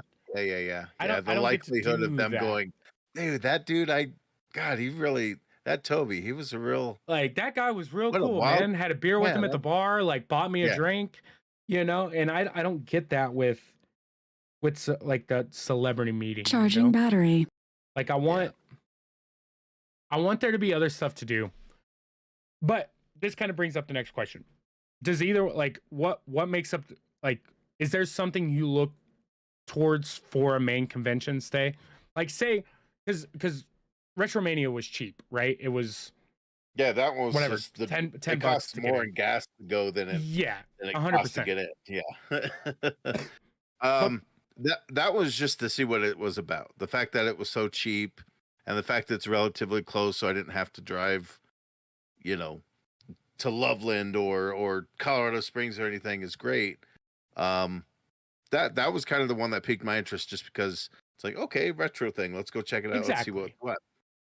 Seeing that, they have celebrities here too. Okay, so it's got a little bit of legitness if they're gonna have a celebrity actually there or more than just one. It's like, oh, it's kind of cool. Usually when I go to a convention outside of like the Denver Comic Con, because those I'd volunteer at because ticket prices are way too expensive in my opinion. I would volunteer at those just to go there and see what I could see. Yeah, that's a fucking loophole in the system. Yeah, whereas something like Genghis Khan, local, I would go to that to specifically play a game. That one, for those who don't know, it's basically a big board game game convention. LARP convention. It's a game convention, so that would probably be more down your aisle of like it's a very niche, like there's stuff for you to play, and sometimes they'll have creators and there's booths and all that stuff. So it's a very typical kind of convention setting, but the fun part is that you can legitimately go to different things and be like, oh, that game sounds cool. Can I try it? And they'll be like, yeah, we're playtesting it here live. And you're like, oh shit, really? I can get on the ground floor, so to speak, and help develop this thing? Or, we'd go to those quite a bit for, LARP stuff. But typically, if I'm paying money to go to one, it's going to have a specific goal in mind, like a horror convention, board game convention.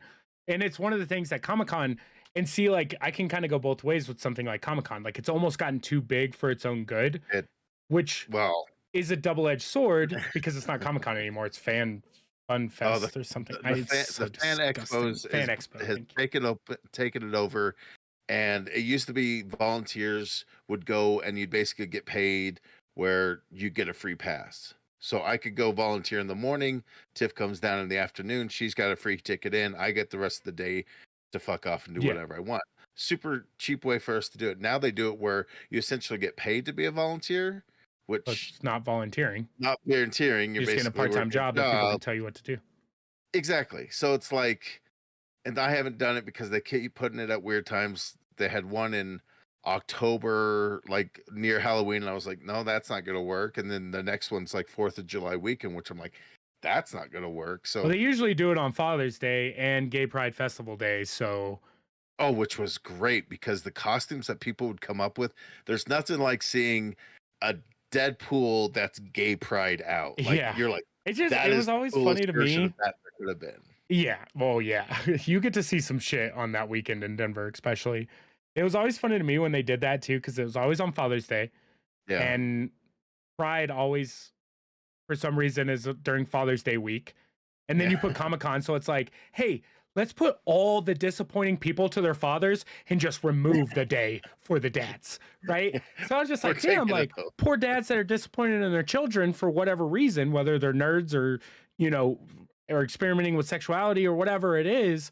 We're just going to take away your day. And we're going to put all the stuff you're disappointed in your children for on that day. And it's just like, damn, guys, really? Like, that's kind of harsh to papas everywhere, because it's like... And I'm over here like, well, I want to go downtown and experience all that. All of that, yeah. You're the outlier in that situation, right? Not saying that all dads are disappointed in their gay or nerdy children. That's not what I'm trying to put out. But it was always funny... Is it ironic? Is that the word I'm trying to look for? Like, it's just like, damn, ironic, like you did some weird stuff. So this is interesting, right? Because I want to ask you what your very first convention was, because I have a very random answer for mine. And it's going to be mind blowing to some people. I want to say my first convention was probably with my dad going to Genghis Khan or one of the local conventions. Like a Starfest. Yeah, Starfest. Which speaking to that, they had their final Yeah. convention this Which year. is so weird to me that like so is a pretty popular convention. So it makes me wonder like what's going on or why they're kind of taking away that small style.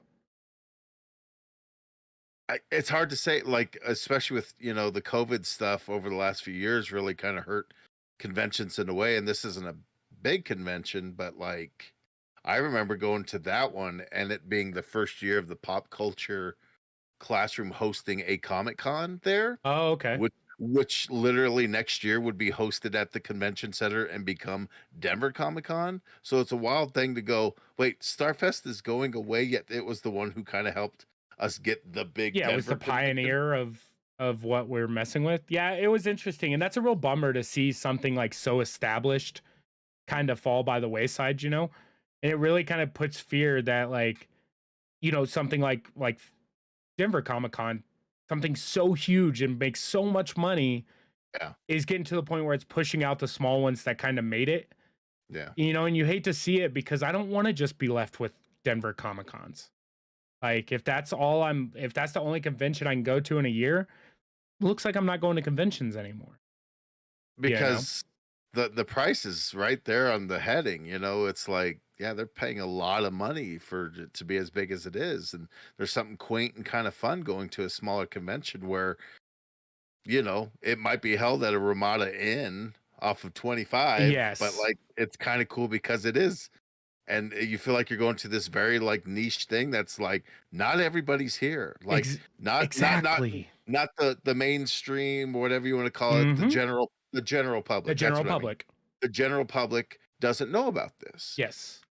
And That's whether what they're makes them fans special or not, for people like us, right? And it's kind of an elitist attitude when you It look super at is. it, but it's exactly that. Like I'm that kind of nerd 365 days a year. And I don't want to be hanging out with the fucking lobies that think nerd, I don't want to say think being a nerd is cool because I've always been like this in one way or another. But like I don't want to have to go walk around with the fucking normies. Like this is the place for me to be the normie. Like I don't need y'all coming off the street as a fucking tourist attraction and waiting in line to see something that you could give two fucks about just for the sake of saying that you were there, and that's kind of coming with the culture of and fuck, I mean, we're gonna be the same way when we're going to conventions this year too, with like carrying a camera or streaming it. It's like you have no reason to fucking be there except for content, where it just so happens to help content for us, but I'm gonna be there anyway. Like whether I have a camera with me or not, like I'm going because we go. So the reason I bring it up, and I wanted to ask about your first con, right? Because my situation was very different, right? My parents don't do shit like that. So anytime I got to go to conventions or anything like that growing up, given I wasn't nearly into games and the pulp culture and stuff that I'm into now is because of my childhood. So we weren't going to Comic Cons while I was growing up. My very first convention, and I've been to two of them now, is one called Acquire the Fire. And I've asked people if they've had this one out here, right? Like west of the Mississippi. Acquire the Fire was a Christian convention. Oh my. So I was going with youth groups. They were all day events, ended with a concert. I got to see Reliant K twice when I was growing up.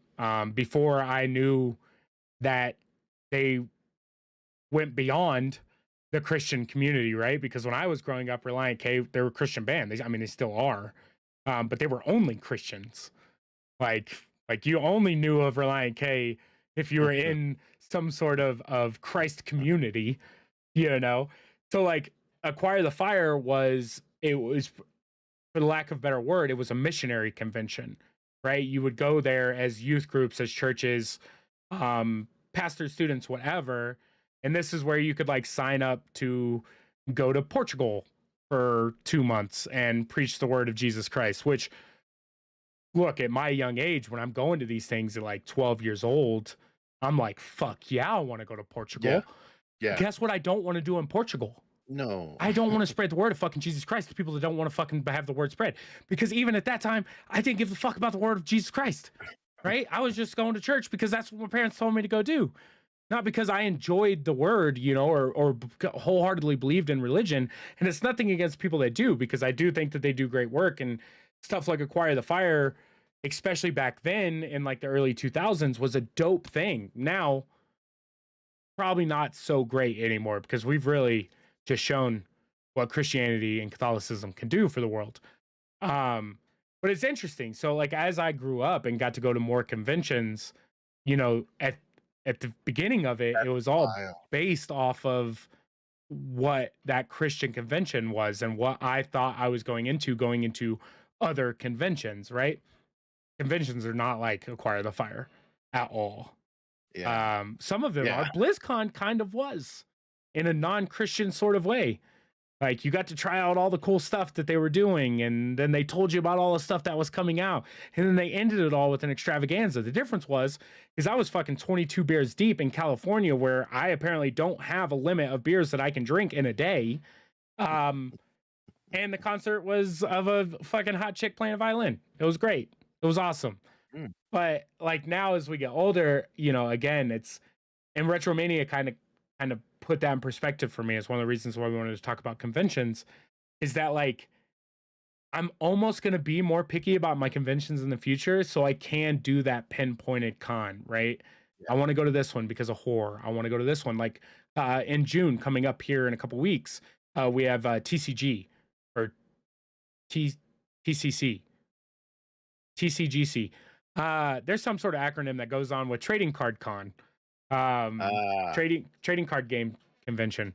But we have the card convention coming up here in June, held out at the Nassau Western Complex. So that'll be another one I'm going to poke into, and see. But again, you go back to that.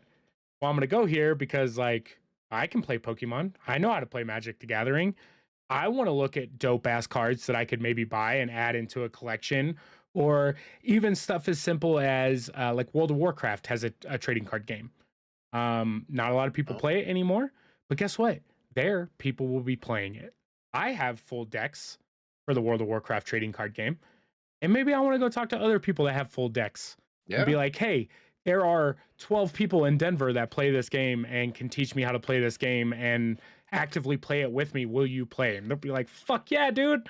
Like, this game's tight as fuck. Like, we've been playing it since it released, you know? So like, for me and conventions in the future, now, given you and I both will probably still end up going to a Denver Comic-Con, because it is what it is. It's Denver Comic-Con. You know, if I want to see some of the coolest panels that I'll see all year long, it's going to happen there, you know? But for me, it's going to be a lot more pinpointed conventions, and something like Retromania, I will probably always go to because of the $10 price tag that they throw on it. Yeah. But like, my fun after I leave it, because I'm only going to spend 2 hours there, I'm not going to be able to spend an entire day there. It really puts into perspective, you know, how much you take for granted some of the pinpointed cons, the horror cons, the trading card, the game cons, stuff like that. So it kind of sucks, because I did have fun. It's always nice hanging out with you and the family and being able to do stuff that not only we share an interest in, but also we get to talk about on the podcast for whatever reason. But going forward, I'm going to make a lot more, instead of going to every convention, I'm going to go to the ones that I want to, you know, that I'll really genuinely like, hey, I might poke into this one because it's $10. I want to walk around and see what's up, but I don't plan on doing or buying really anything. And I'm going to save that money for stuff like Genghis Khan and, you know, the trading card game con, where I can be like, hey, I'm going to go spend $200 and I know exactly what the fuck I'm going to spend it on today. You know, I think that just, it's one of those weird things where, like you said, with like Starfest dying, we just hope that it doesn't push out those pinpointed cons for a larger convention that is going to encompass a lot more things, because it's not what, you know, people like me, and I don't want to speak for you, really want to see. You know, it's not why I'm going. Yeah. I mean, the nice thing about a big Comic-Con is that they're able to bring in things that we wouldn't get otherwise. Like a few years back, they were able to get the Critical Role folks to come out. Yeah. Fucking this year, they've got the whole Lord of the Rings Fellowship. Yeah, exactly. You know, So it's like Elijah Wood they're and able to everybody. do things that a smaller convention could never do. 100%. So it's like I think every convention has its place. Yeah, it stinks that it takes that much to get those folks to come to it, but it's like, hey, if you really want to go take a picture with Sean Astin and Elijah Wood and Dom and Your all the option other is ones, here. it's like, here you go. And that's goes back to your pinpoint. That might be the reason you go to Denver Comic Con to be like, I'm gonna meet all four of them. Hopefully they're doing a group photo, which it'll cost you at least $200, but it might be worth it if you're a huge fan like we are of Lord of the Rings. Yeah. Be like, I got a picture with the hobbits. Yeah, That's all I needed to do. And then you spend the rest of the day just check it out, and that's motherfuckers. it. I'm going home. I met them all, and there's their signatures. Yeah. Good night, everybody. Go watch a Q&A. Like, that was one of my favorite parts about the Critical Role is they held a Q&A thing where people are able to ask questions and do this, and they were able to tell this, their stories and all this stuff. And it was such a cool experience to see them outside of Their the setting that characters. we know them. That Yeah. it's just like, it's so fucking cool, and they're so like, it's like, this is yes. Yes, and that is that you bring up a good point because they are so big, you do get once in a lifetime experiences to do something like that. Where it's like, this is your one chance. You have a 3-day period that if you have the money, you can make this happen. Which for the other 362 days a year, you're not going to get that fucking chance. You're not running into them on the Late Show with fucking Jimmy Fallon, Yeah. it's just not happening. So I'm excited, first of all, for conventions to be back. It feels good to be able to walk around a group of people again. Even though I do think I got some con crud from that little bitty Retromania because I felt like shit the entire next week, but I also did a bunch of stuff that weekend. Yeah. It could be one of 3 things that happened that weekend, But it's interesting.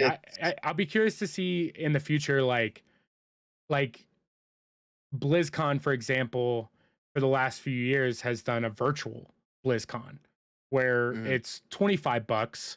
They live stream every event, all the announcements as it's happening. You still get like in-game goodies as if you were to go to BlizzCon, but you don't get like your grab bag. You get your convention bag that's got all the goodies in it that are only given away at the convention.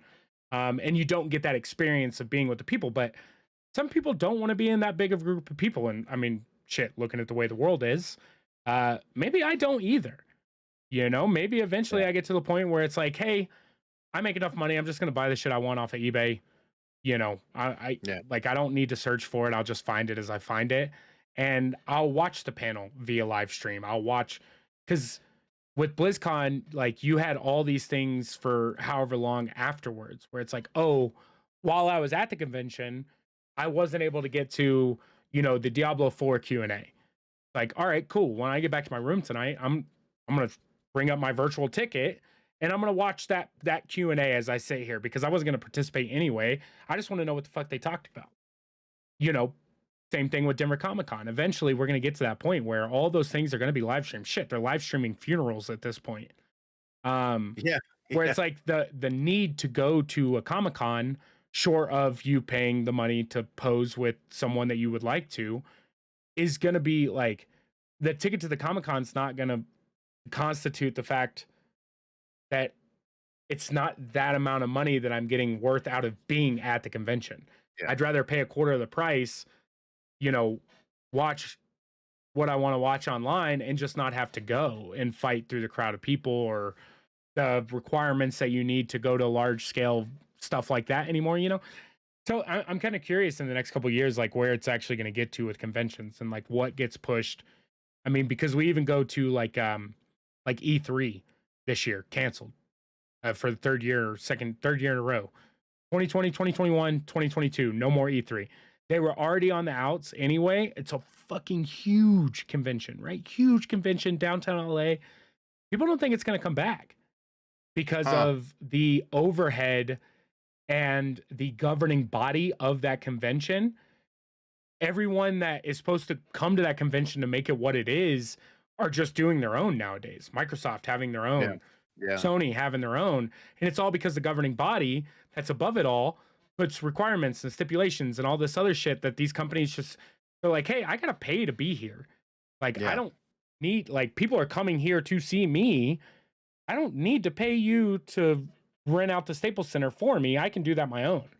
You know, so Yeah. it's real curious on how like you see something like a Comic-Con get so big and the governing body of Comic-Con has so many rules and regulations to go along with it that eventually the people that are paying the money to be there to advertise or show their stuff are just going to be like, hey, fuck you, like we've got a Patreon now, like we're good. So I'm kind of curious on where conventions will go because they aren't like what they were when we were growing up, and they sure as fuck aren't like what they were pre-COVID. Yeah. So it'll be a I, very interesting. it was always a dream, like especially watching like G4 and then presenting E3. You're always just like, fuck, I want to be there. And it wasn't open to the public. And it was just like, man, how do we get in there? I want to go play test those games. I want to see those announcements. But it got open to the public in the last like 4 years or something or 5 years. Otherwise, it was all, pretty much invite only. And then COVID happens. And, now we just live stream all these announcements. It's like, why don't you? Like, have it. It's just as popular. You're getting the viewership onto your website, You can still do the same thing. Hey, at the end of the video, it's like, and it's available now in the store. Go check. Yeah. It's like, boom, I'm at home already. I'm going to fucking sit and play this awesome announcement. So it's cool because like I said, I'm still a people person. I still enjoy, for the most part, being in crowds and like getting to rub elbows with randoms and stuff like that because it's an experience, right? Yeah. One of those things that I leave and I'm just like, shit, like that's crazy. And it's one of the things that like, as I get older and, being in a relationship with an introvert, I didn't know the type of toll that people in general can take on people. Like, you don't have to interact with anyone, but just being in that kind of commotion. And as I get older, I'm starting to feel that, right? Whereas it's just like, yo, like there's just too many motherfuckers here. Like we between parking and lines and prices, like I just don't want to have to deal with it, And I miss out on a lot of experiences because of that. But will I have left that experience that I missed out on with the same level of excitement as I had with, trepidation, right? Is that the right word?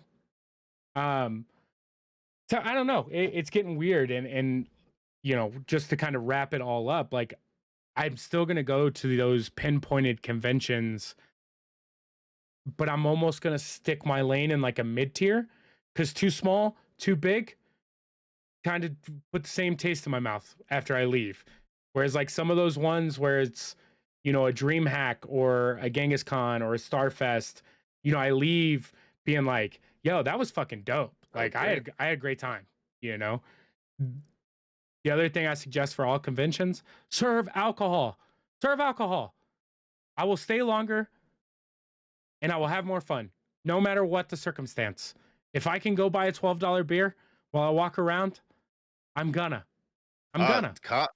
That's one of the best things about Comic-Con. There was Breckenridge Brewery every year was making a specific brew. Yeah, I had the Incredible Hulk one in like 2016 or whatever.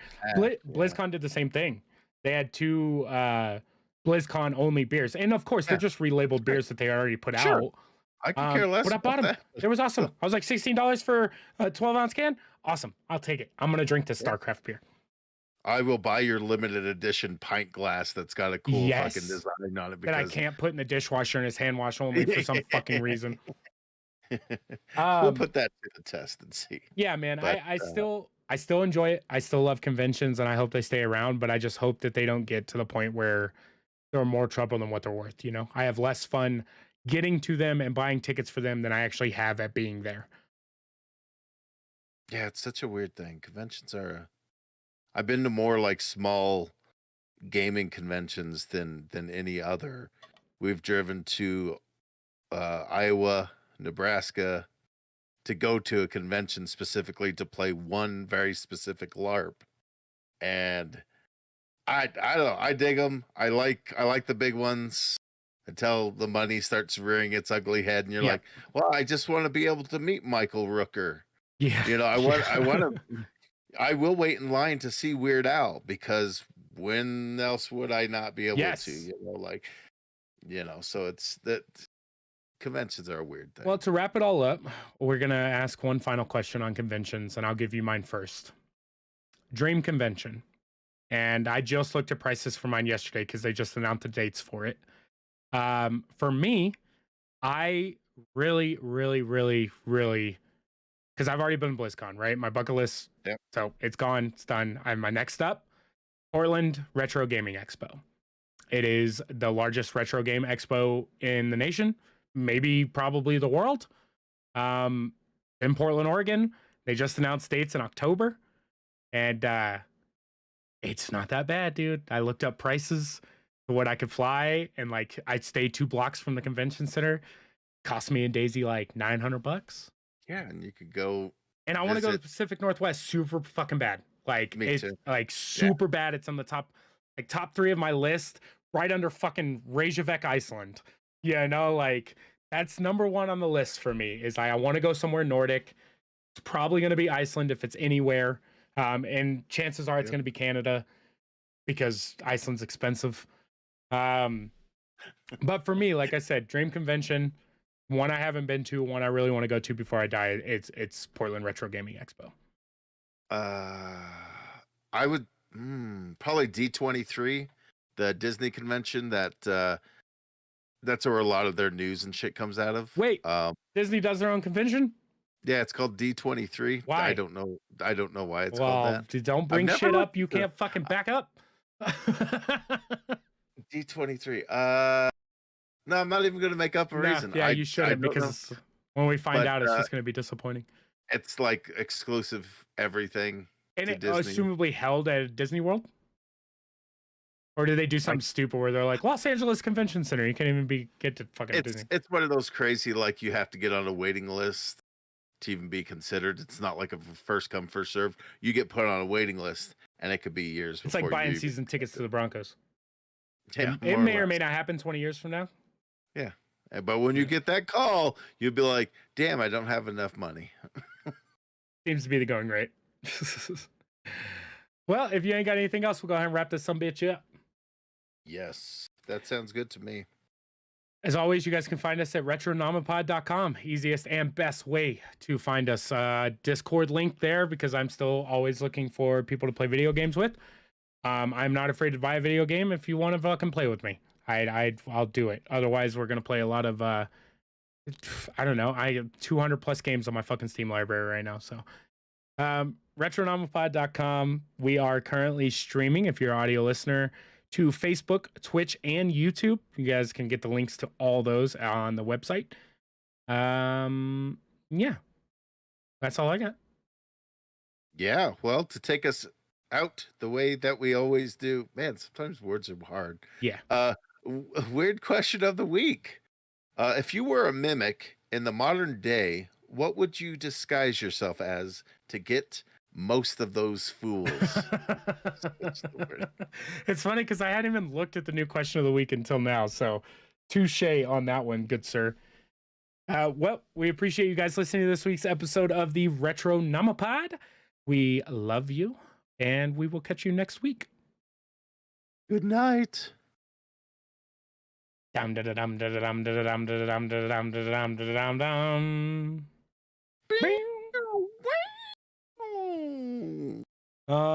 Cool. Yeah. Well, fuck the hour and a half episode, dude. We could. I don't know. Yeah. Fuck it. No fucking who it wins. No ramblings. Fuck. We have to figure something out. Really fucking put a leash on ourselves. You know. See, this is. I see what you did there. You let me blame it on both of us. We all know who the problem is here. It is your problem, because you need to leash this motherfucker in. All right? God damn it.